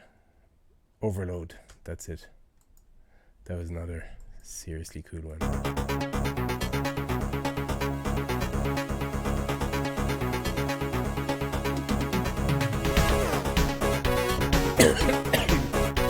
Whiskey.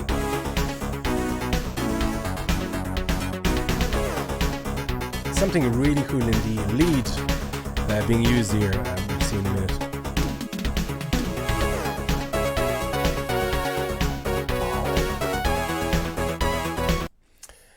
So that lead uses those really cool echo effects, which let me just...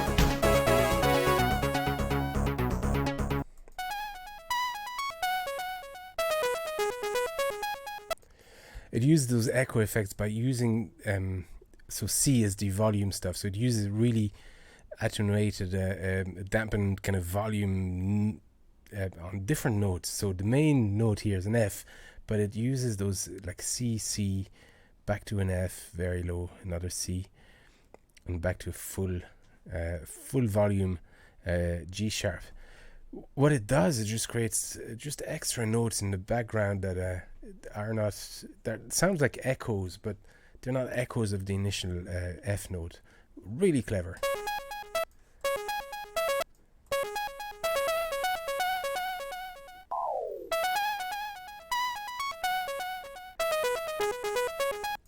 Super clever, I love it. This was another popular tune. Anyway, that's not what we're doing here.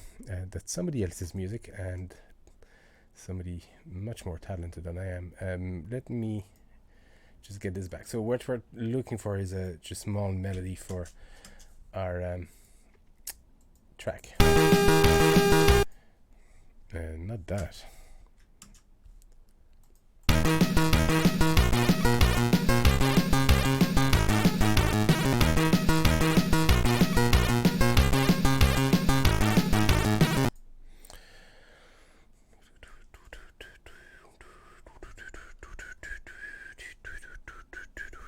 Something like that.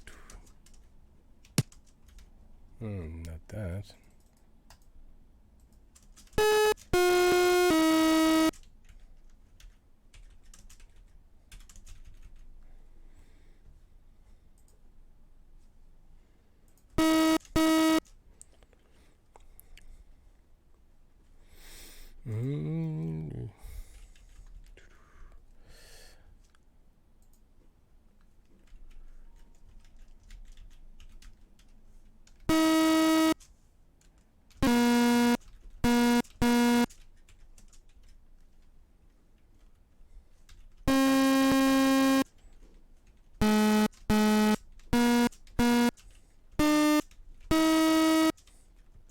We're gonna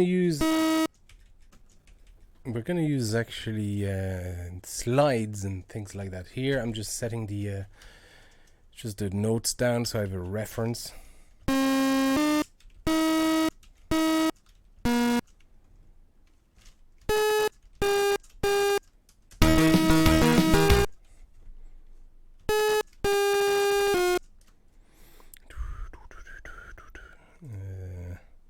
There you go, I'm whistling again.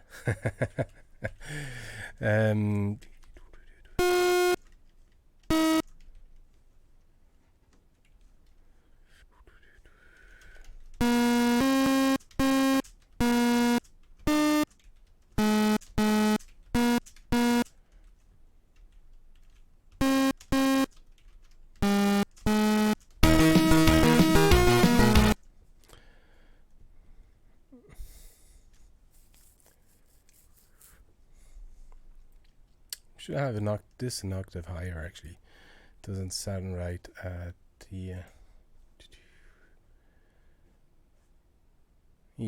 let's do this. We can transpose... Actually, there you go. Edit. We can actually octave up on this whole track.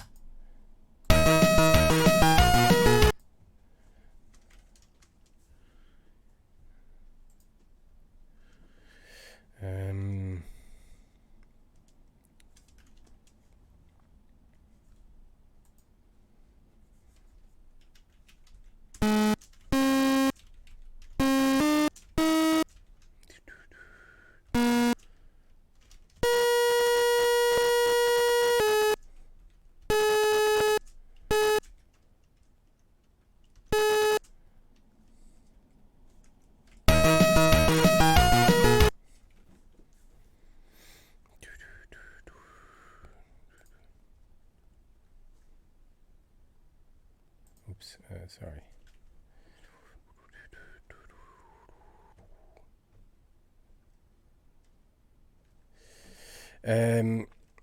Programmer 2, can you make triplets? Yeah, actually, Mikey has you covered there. Yes, you can, but then you have to plan your track from the start. You have to plan that your track will have triplets, and then you need to just alter you can alter this, either the speed at each step of individual notes, or I think in Octamed, I'm not sure if it's in Protracker, but you could actually just set a little triplety kind of effect. It's not easy. There's nothing easy about it. Yeah, like Mike said, it's a pain. It's technically possible. Whether you want to put yourself through that for the sake of having triplets, probably not. But it's it's possible. Yeah. What am I doing here? Edit. Where's the edit button here? Yeah. Okay.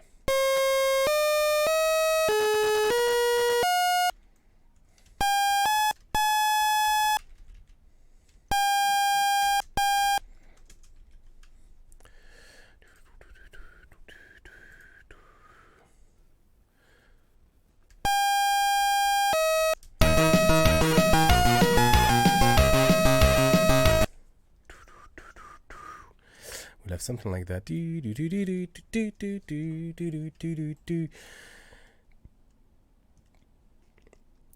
Is there a swing option? So yeah, you can technically have a swing sort of feel, but you need to.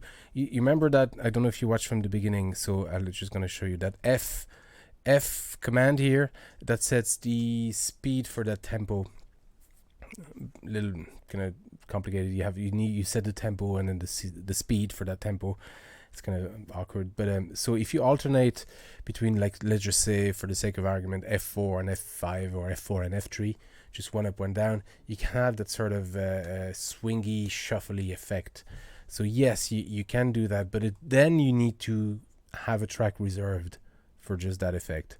And as you can see, I have a lot of effects on most of these tracks, yet this one I need to edit yet for expression.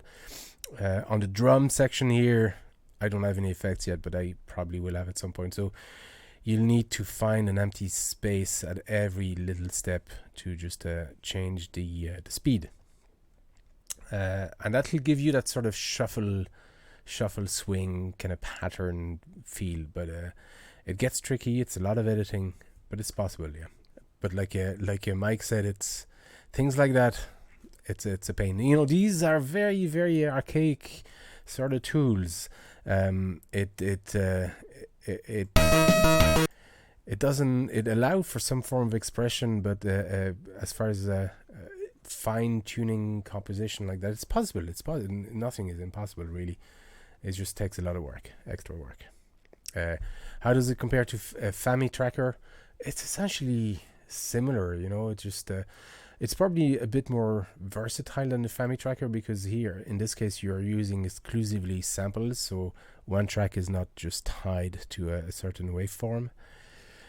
And you can, as I said, you know, here in the bass, I have my snare as well, and in this track I have extra. Could be any instrument that I add in there. So one track isn't tied to a waveform specifically. So it's probably a bit more flexible in that sense.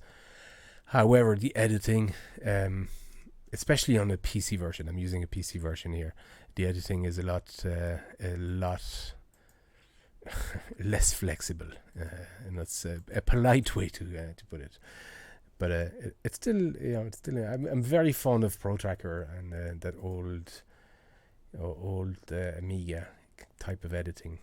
What was I doing here?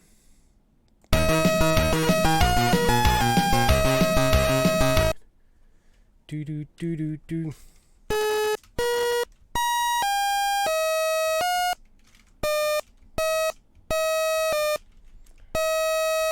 since I'm using the chords to do the same stuff, I'm just going to use the melody and do the same stuff as the chords. And then as you play the pattern twice, we can use track 1, 2, and 3, and then change the melody here. Again, it's not as flexible as FamiTracker, so I need to copy an entire pattern and have a duplicate copy of the tracks. I can't just reuse individual tracks like that. FamiTracker is a lot more flexible in that sense as far as editing goes. Not that I have a great experience with FamiTracker, but I have some. I've done a few, just played with it a bit, and like that you reuse a lot more than you can in Protracker.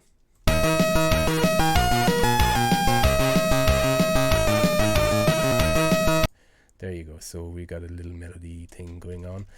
Here, instead of just going straight into that C, I'm gonna come from a G and slide up to do.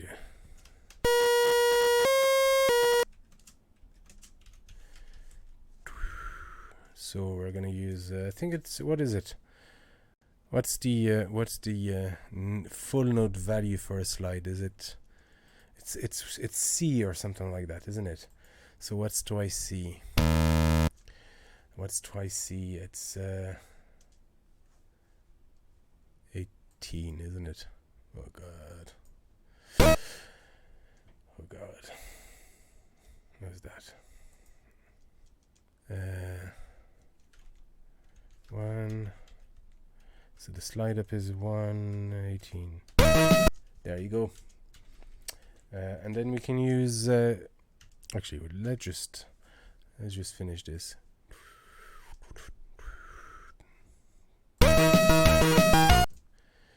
So we want a little bit more expression. So we're gonna fade this, or just slide this down by.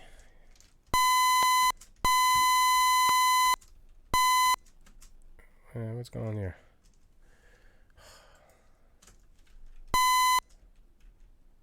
Oh, I'm editing over there. So we're sliding back down into the next note, in this case.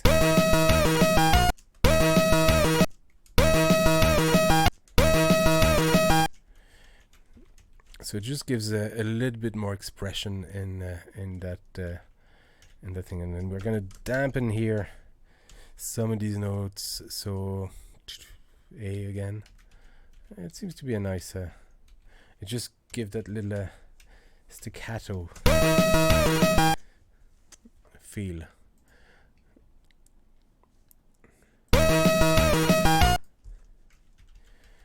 And we're gonna slide down again here.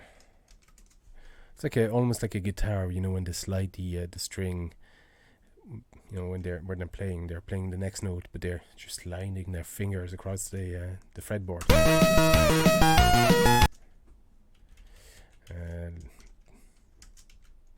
And this kind of editing just gives us a bit more expression than just plain notes, and it just that's what makes chiptune. It just it gives it that just I don't know, full expressive feel, but it's just most of it is editing like that. And then I even added, let's just say here, we want to have just a little bit of vibrato going on, and what was it? It was 4. Let me just use a vibrato here. Do you know what? I think the first note is vibrato up or down. The second one is down up. So let's just use a random value here. See if that fits. Ooh, it's quite rich. You kind of want to use the same value for proper vibrato, kind of guitar-y sort of vibrato. That's not enough. So what we can do here is alternate the 2 and the 1s. No.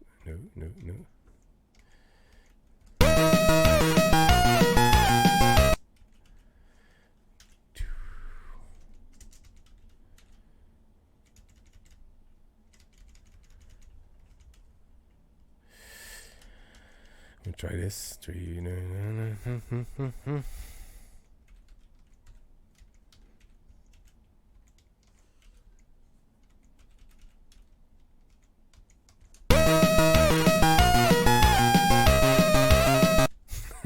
That just sounds terrible. Okay, that's why you kind of want the same value for up and down, unless you're looking for a specific effect. But for just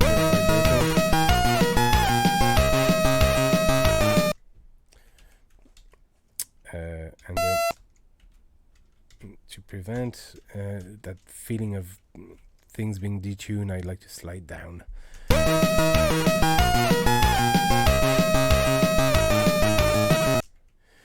My voice is too low for the stream. Yeah, well, my voice is low anyway, but yeah, let me just check. Okay, yeah, my my volume is max here. Hold on. Is this any better? There you go.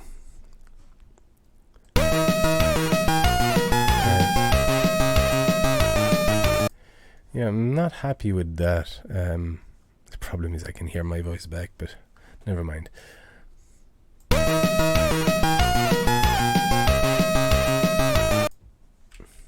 So here we need something just nice and choppy.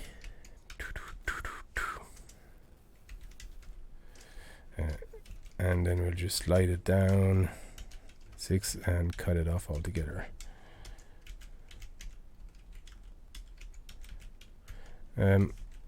We can do here something. It's just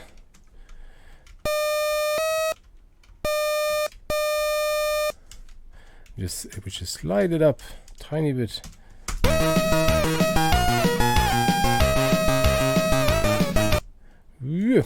It needs a, what is it, a C?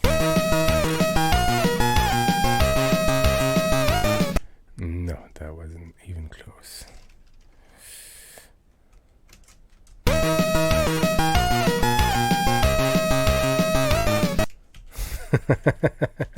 You can see how things just I tell you what, we'll leave it.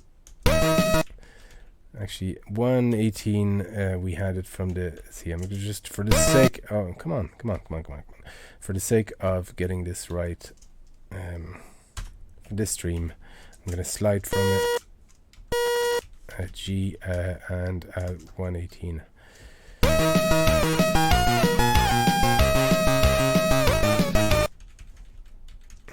No, I don't like it.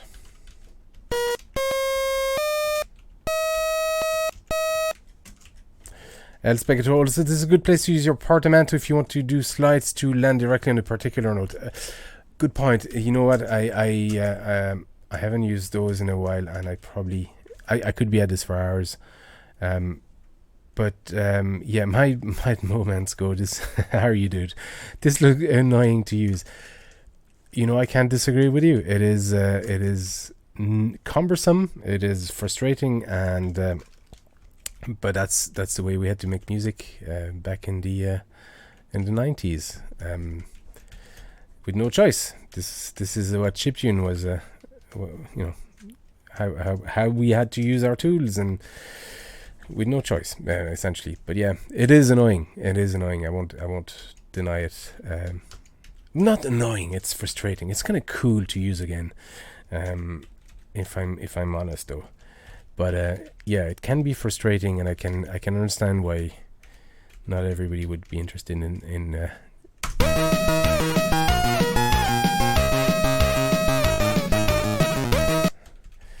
so that ending isn't just not right. But you get the idea.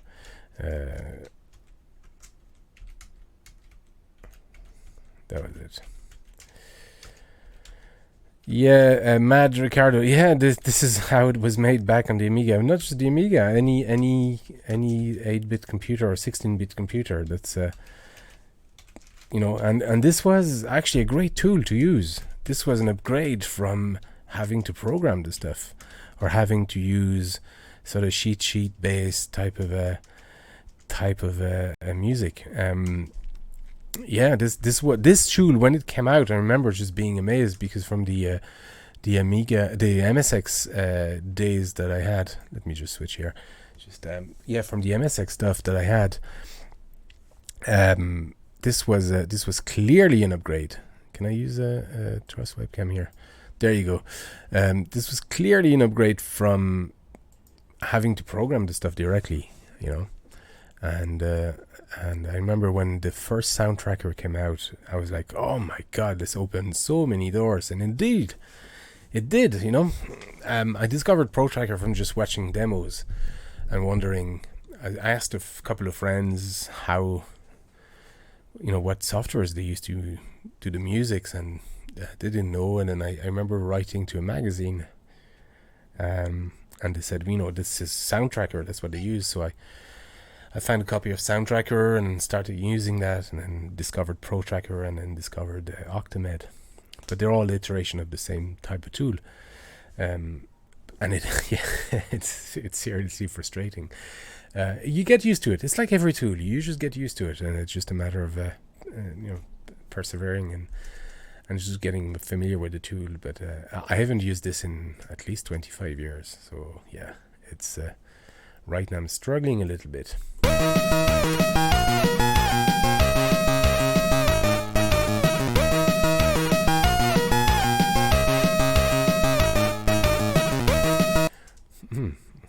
Did I just delete stuff here?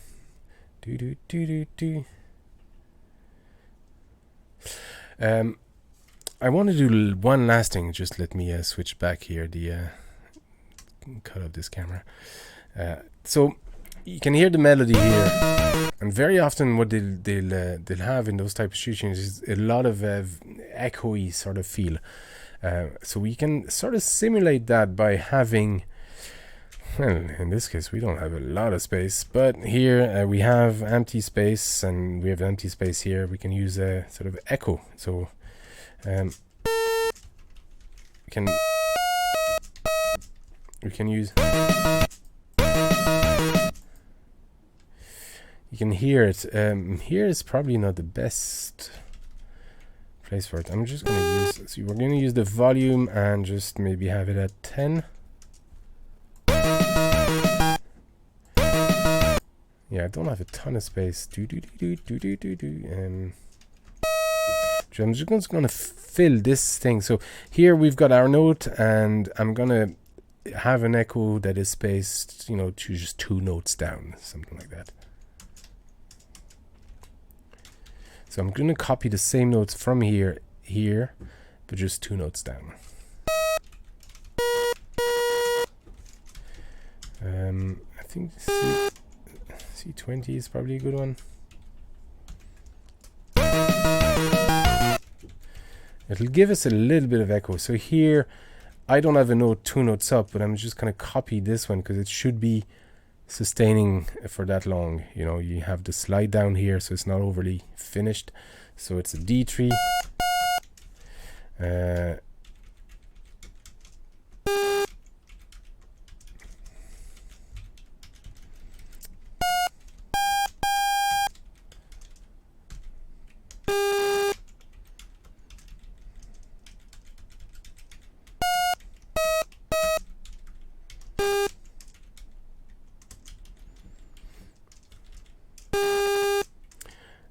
Here is a good spot to have another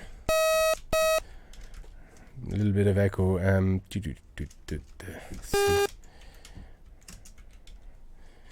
As you can see, it's about using the space you have.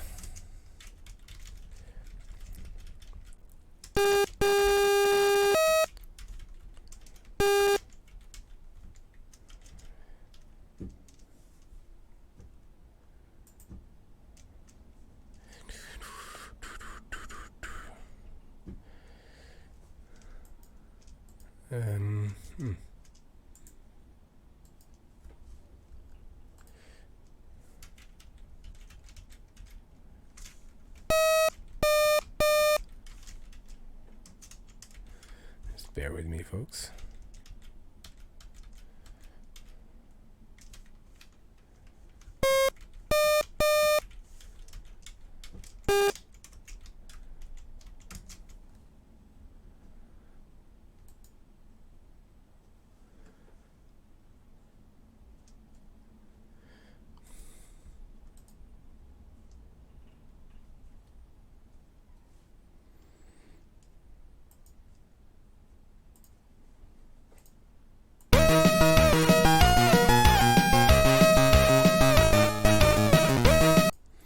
completely. I used 10 volume. I should be using 20 really, and I use that in a few places.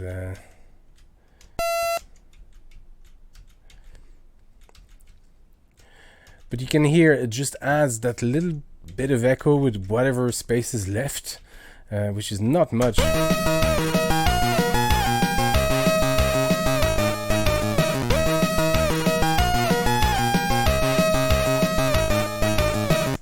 So we got a full pattern here. Just going to read a few comments here. Sorry. Looks annoying. Yeah, that was Mad Moments Go. Yeah, this was how it was made, and yeah, yeah, sounds great though. Thank you very much. You know, I got it. I knew what you meant. It is confusing and frustrating to use. Claudia Pucci, go on Banjo. We're liking what you're doing. Also, if you don't remember how to use a, if you don't remember how to use a tracker like myself, okay. Yeah, Analog X64, very cool. I used Protracker on my Amiga back in the days. Yeah, what a great tool this was. I was just saying earlier on, it was just fantastic when this came out. It was just such a, it opened so many windows and so many options and opportunities. Mad Moments Go. I remember using a music program called Quartet. I'm not familiar with that. I'll look that up. So.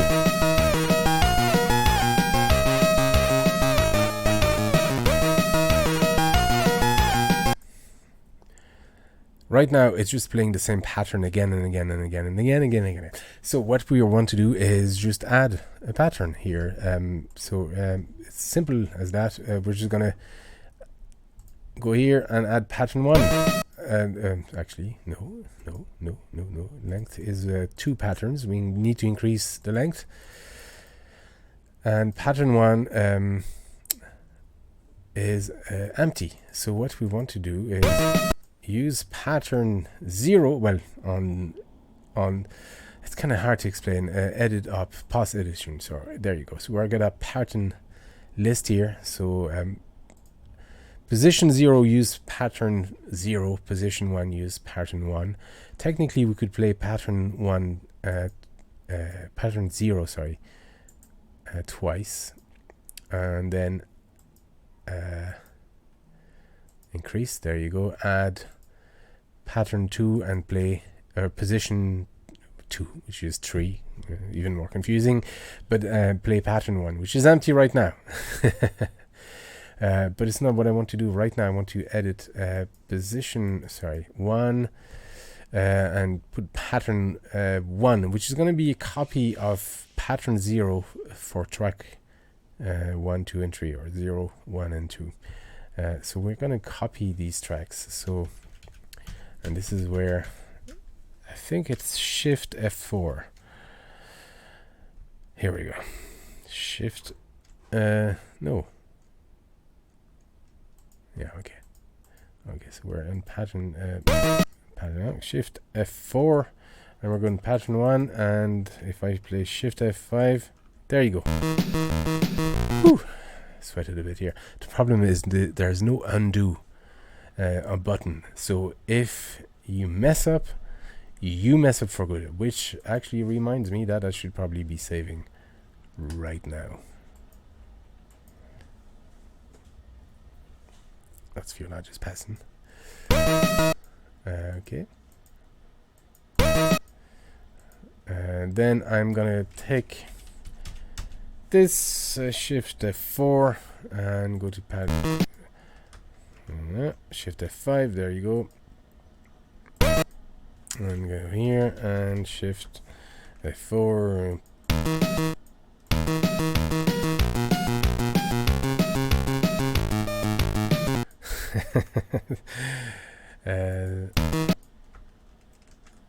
Shift F5. No. Oh. Shift F4.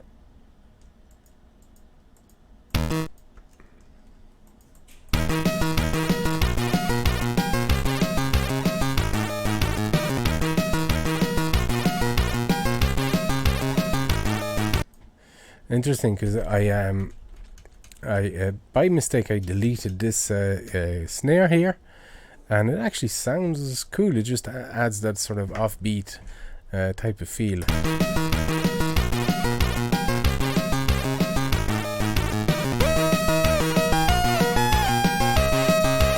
See what's happening here is I'm playing. Get the arrow here, it's gonna shift.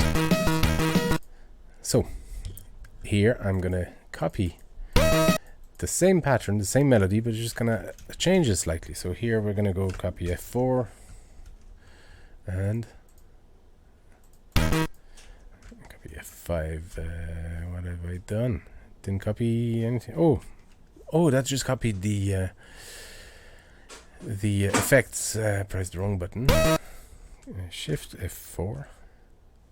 I think it's Control. There you go.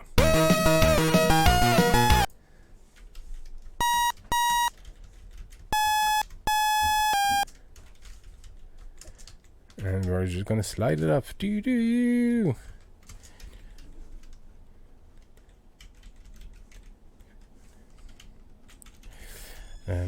I wished there was a copy and paste in this. I wished there was a proper copy and paste with the mouse that you could edit, but it just it's old school all the way.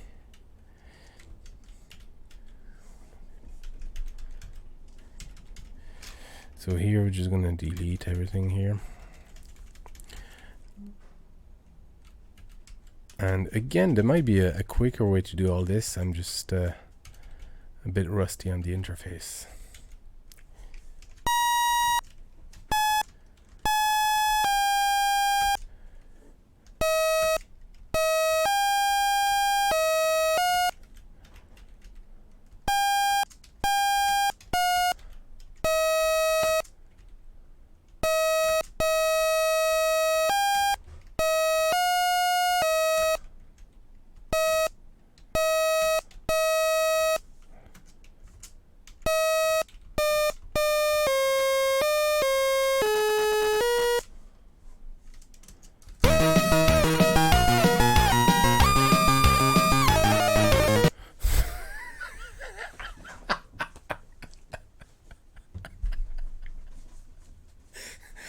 No, no, no, no, no, no, no.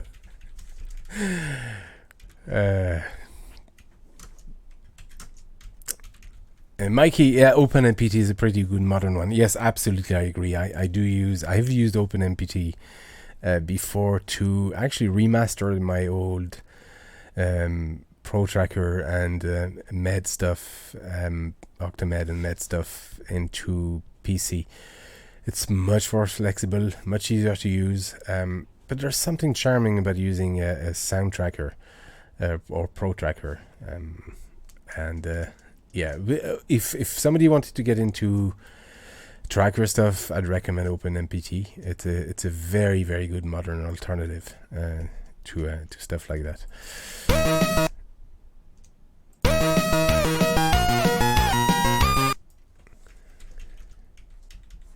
Doo-doo-doo.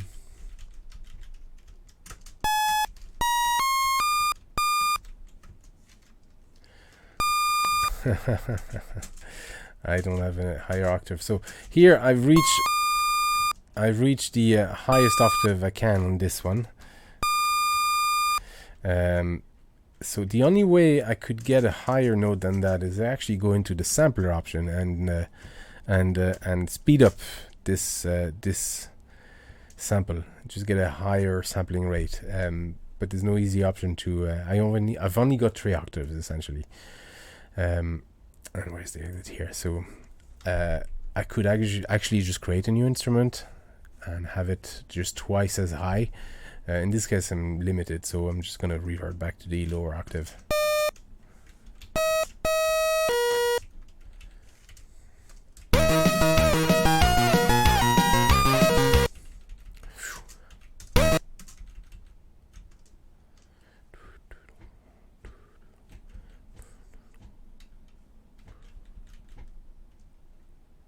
What have I done? No.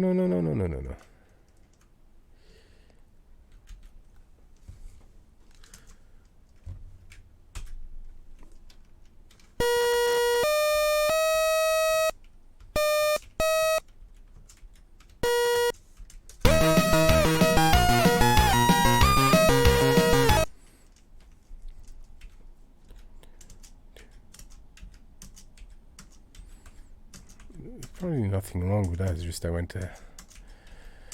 There's no reason to speed up stuff like that.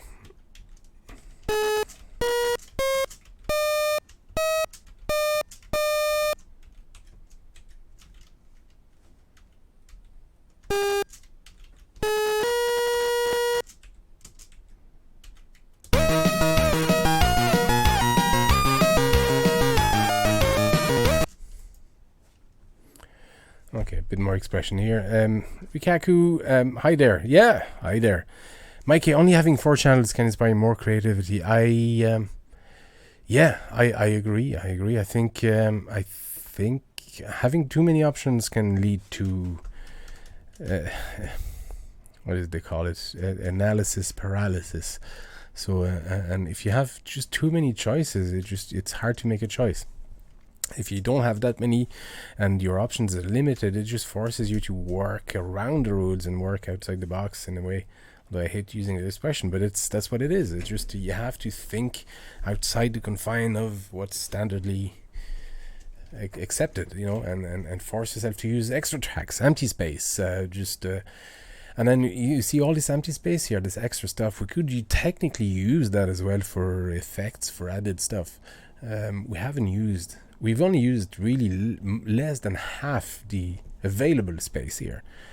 If you look at the track, so it's there's still plenty scope for change and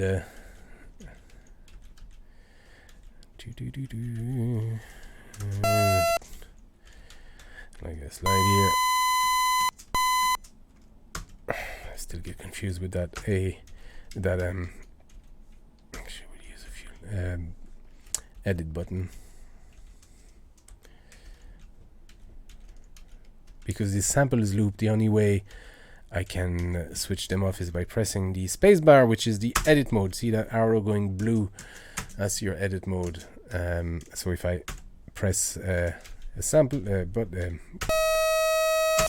if I press the spacebar, it goes to edit mode.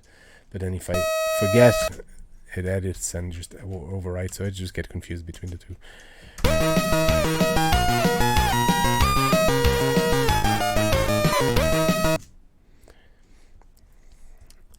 So there you go. What we have is a we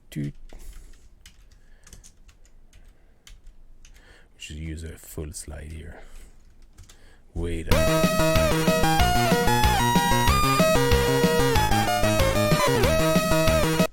What is that sound?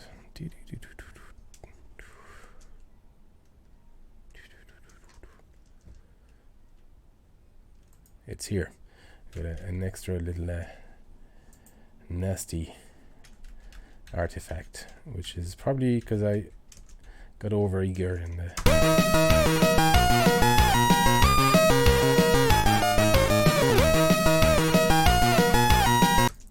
there you go. So we got 2 patterns, just 2 pattern progression. We've actually reused the track, the track 1, 2, and 3 from the first pattern, and changed the melody, copied the melody line, just added some changes.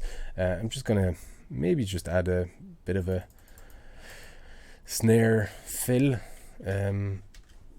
on this to do. So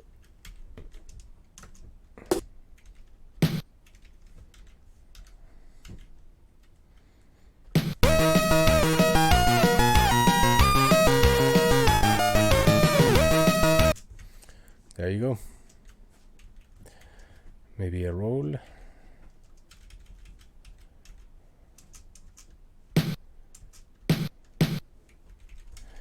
And increase the volume from 2, 3. Have kind of that.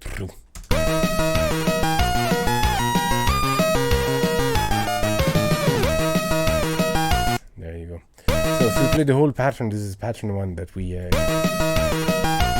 got earlier.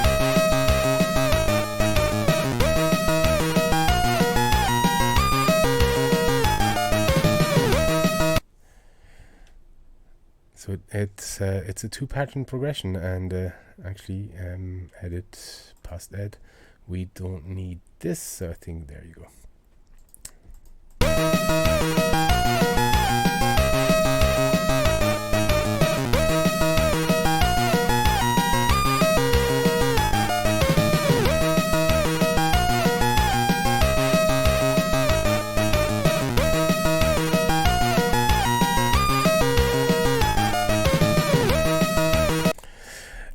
Pretty much what you have here is bar, you know, the full progression and extra patterns and that kind of stuff. Ideally, you'd want what at least 4, 6, maybe 8 patterns, just going and then swapping them and arranging them together. But this is what those kind of demo trainer and cheat code kind of, you know, chiptune stuff on the Amiga were like, you know. That's how much time it took to make them. We've taken 2.5 hours just to make those 2 patterns. Mind you, I was very rusty and I'm not an expert on this, but this is how long it takes, you know, to make music on a tracker. There's nothing easy about it. Very, very time consuming.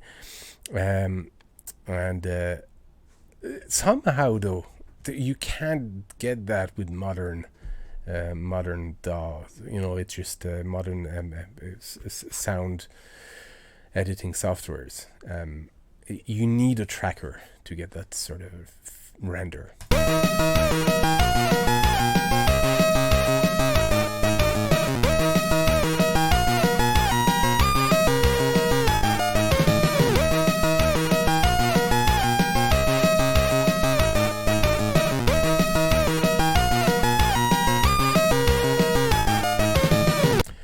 So you play that twice, and maybe here you have an extra, you know, pattern where it goes into half beats, you know, something like that. That just adds a bit of just change. Or maybe you go into the relative minor, which is we're in C, so it would be the A. Play those minor chords for a while and just go back to that upbeat sort of tempo. And things like that. But there you go. Yeah, that's the progress. Maybe I could go on. Will I keep going? Folks, how do you feel about it? Will I just keep going? I don't mind, honestly. I'm just kind of on a roll here. I just need to refill my drink, but that's other than that, I can keep going. Or maybe I could just revert back to a sort of Q&A-ish type of stream. Let me know. I'm just going to get another drink here. Just bear with me. Jess Smith, what's your thoughts on renoise? I don't know what renoise is. Maybe you can enlighten me there. Bear with me. I'm back in 5.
Sorry, folks, I'm back. Mikey, press 1 for infinite lives. This is what it sounds like, isn't it? Just extra lives, infinite lives, 9,000 gold.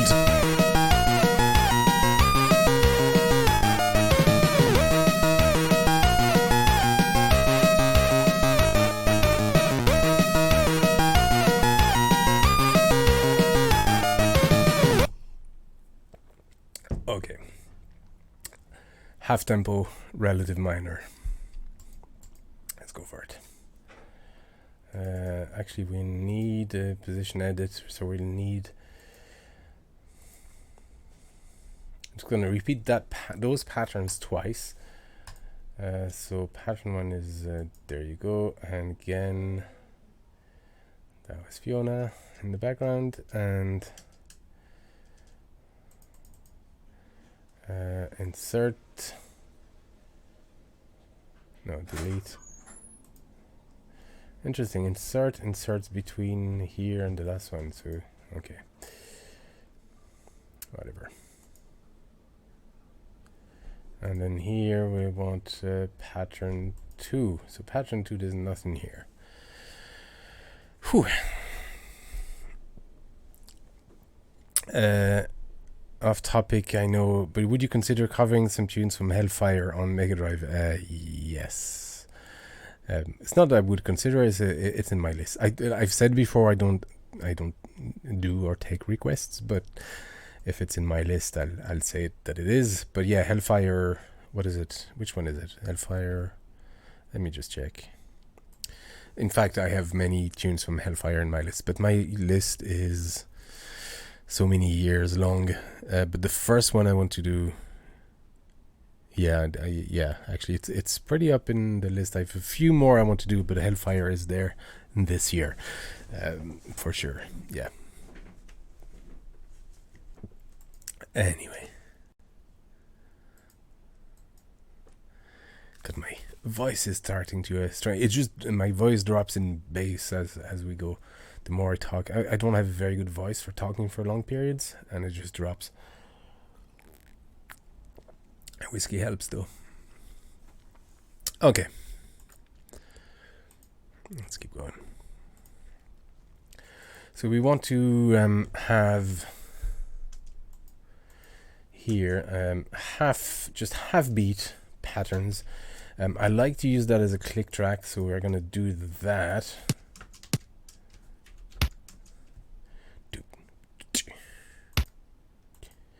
Okay. So instead of having boom, psh, boom, psh, we're going to have that half speed. Boom, psh, boom, psh, and just long kind of drawn basses.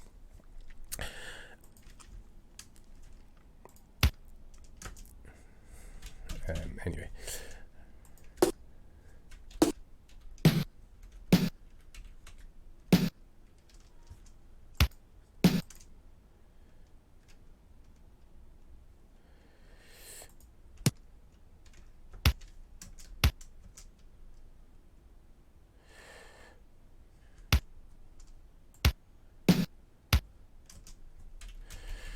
This is why my math isn't great. 1, 2,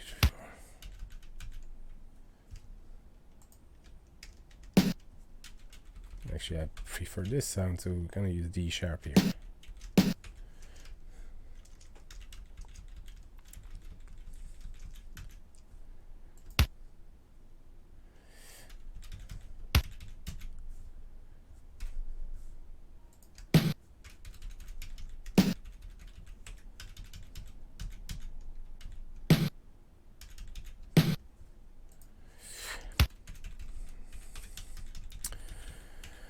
And as you can see, there's no templates, there's no options to save anything, like there's no presets or anything like that. It's just every time you need to reinvent the wheel.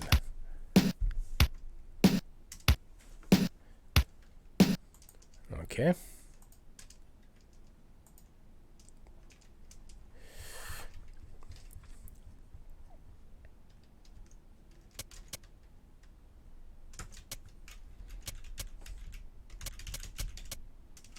No.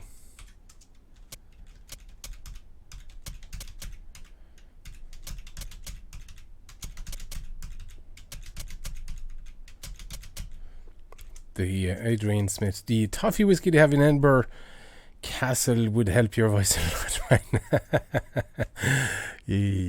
Maybe, yeah. Unfortunately, I'm here in Kinvara in Ireland.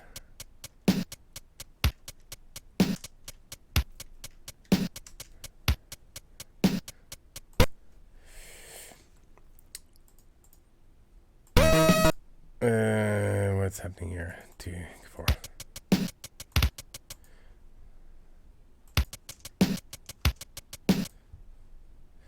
In fact, I'd like to have a bit of echo, so I'm gonna use the drum sample here and reduce, repeat the drum sample and reduce the sound by half. That might be a bit too much, but I want to see what it sounds like. To have just that sort of big echoey kind of snare. Yeah, that's just too much, way too much.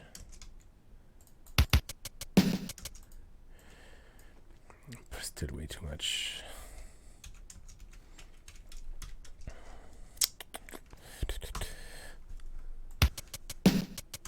Yeah, that's perfect. So C7. So every time there's a snare, I'm gonna just repeat that here. Have the sound at C7. And you don't really notice the hi-hat missing really because you're focused on the echo. And that's really what the essence of tracking and where the trick is using trackers. It's just that sort of a smoke and mirrors type of feel.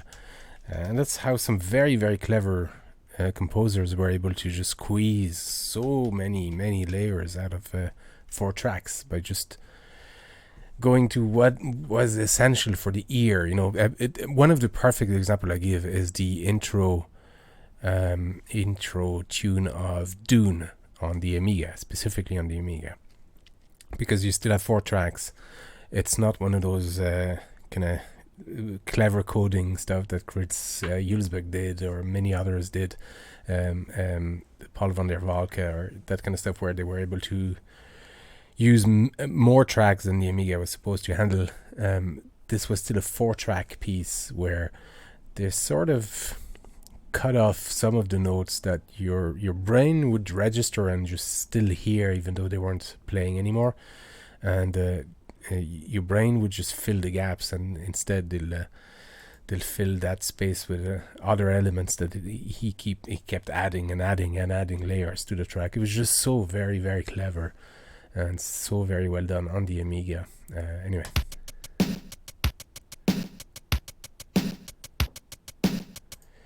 So let's not lose track of what our...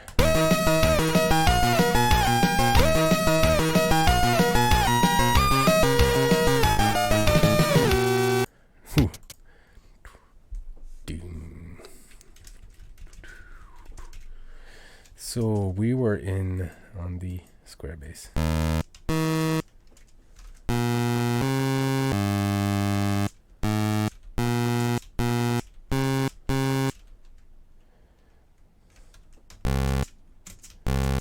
So relative minor should be A to C. Let me just strum a few things here.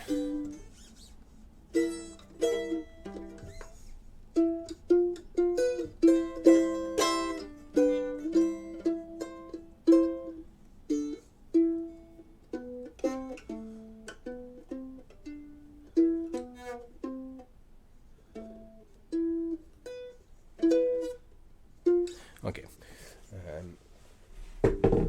Just a quick reference. I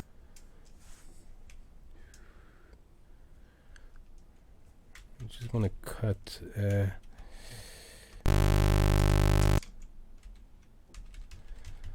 all volume here. I just want to check something.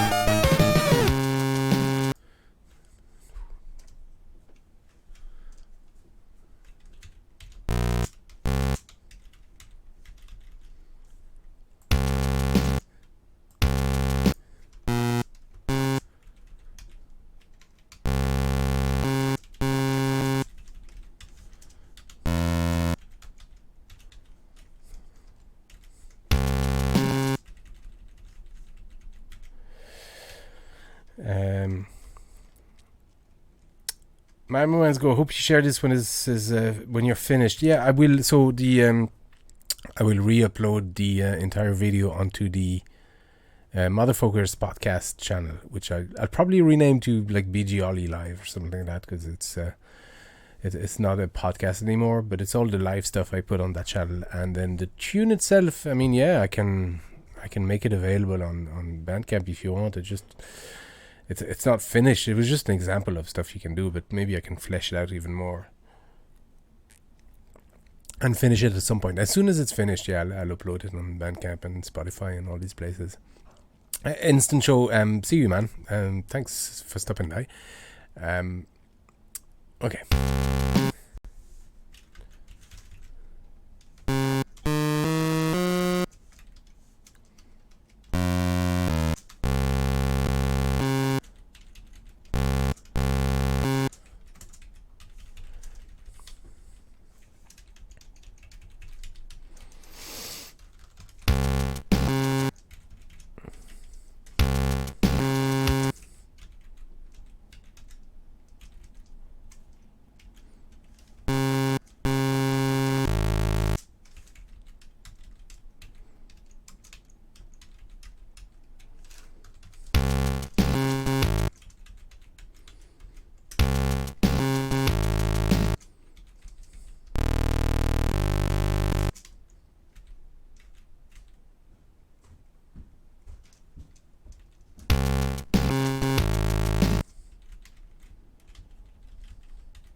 A C inserted here. I was wondering where my cursor was.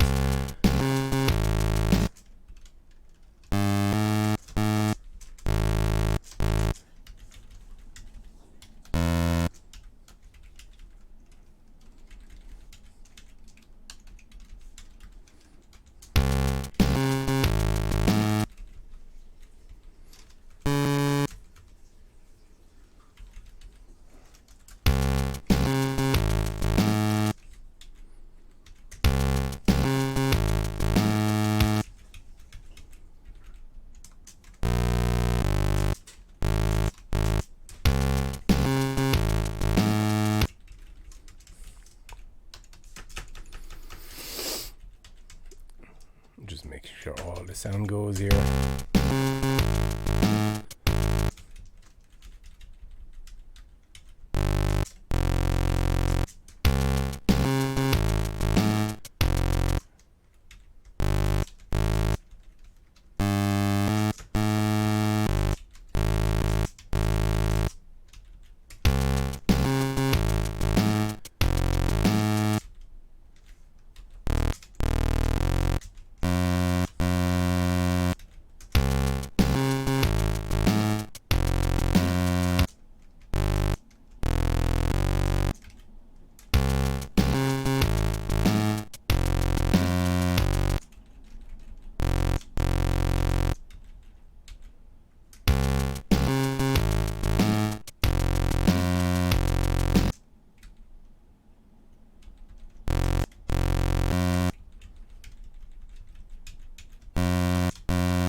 I don't know if it'll fit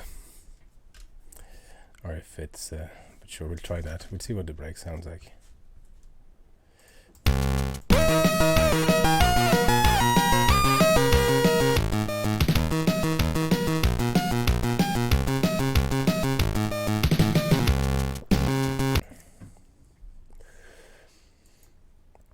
So here we need a cleaner.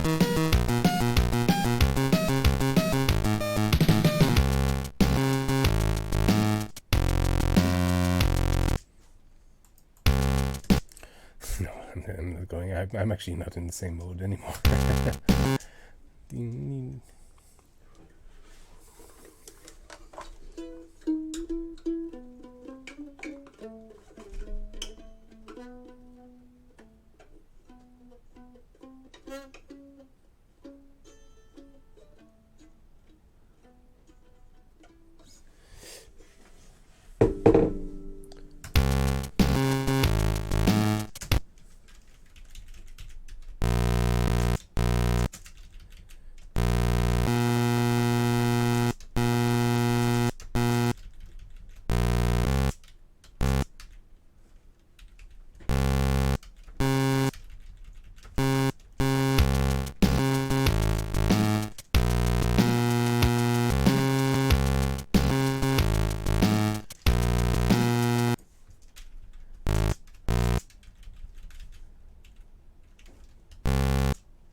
this is where you need to take a break, because I'm sort of just getting tired here. My ears are getting tired essentially, so I'm just not hearing things right anymore. But yeah, I'm going into the relative minor, and I'll resolve back into the C chord, going back into the C. So this will go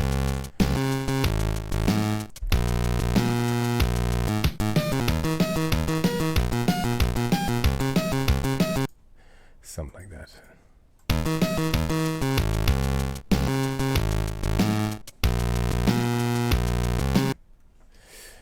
Anyway, you get the idea. This is about building patterns and chord changes and progressions and things like that.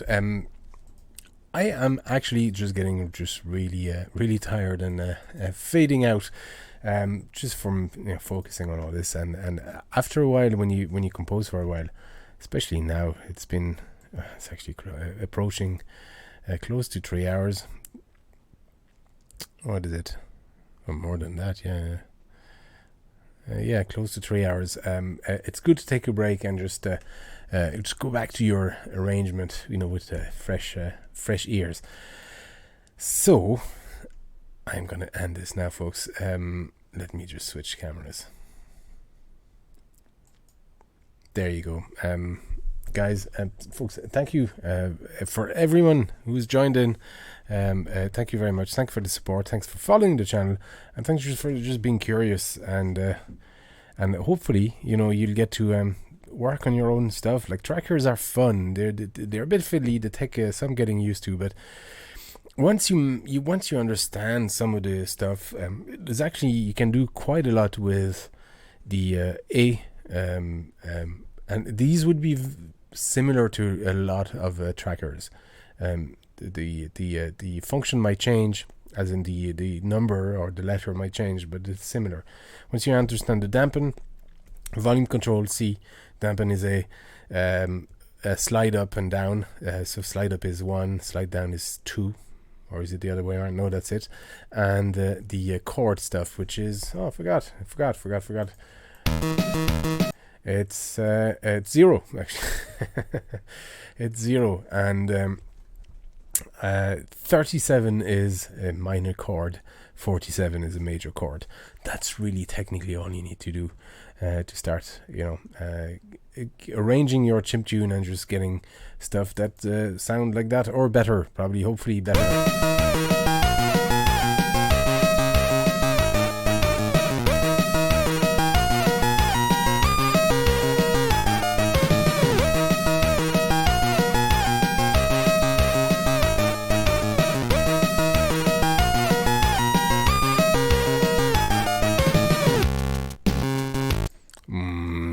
Yeah, I'm not sure about the transition at all, but that's what composing is about. You make mistakes, you change, you keep it, or you make it fit, or you discard it altogether. But there you go. I'll do more. I don't know if you're interested in that kind of stuff. I'd love to do more. Maybe just whenever I'm making stuff, just find a way to stream it somehow. It'll be interesting. Pat the cat for us, I will do. There you go. Cat patting going on. Yeah, stay tuned. I'll do more. I'll probably do Q&As sometime in the next few weeks, but I want to do more on the channel in general this year. You've probably seen all the instrument stuff. I want to do that. I have a video coming about all my setup. I have more covers coming, of course. I have more composition coming. Let me see. Can I share some of it with you? Can you hear that? Let me know. But this is not finished. It's kind of a preview. Very, very much EDM, sort of Deadmau5 inspired. It's going to be a tribute to Horizon Zero Dawn. Let me know if you can hear it, by the way, because otherwise I'm just talking over myself. And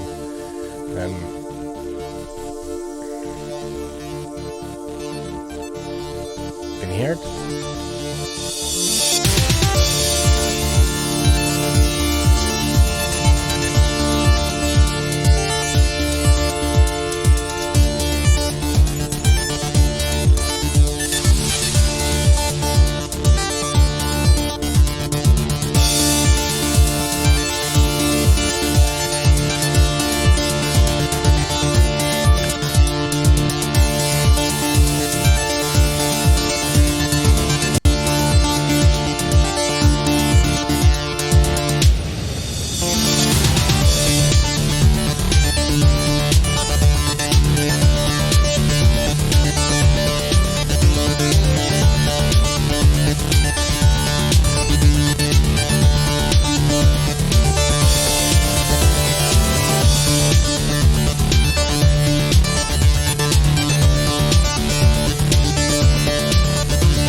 that's just a rough draft since still, but yeah, that's I have stuff like that to finish, so I might see if I can stream that as well, just me finishing that.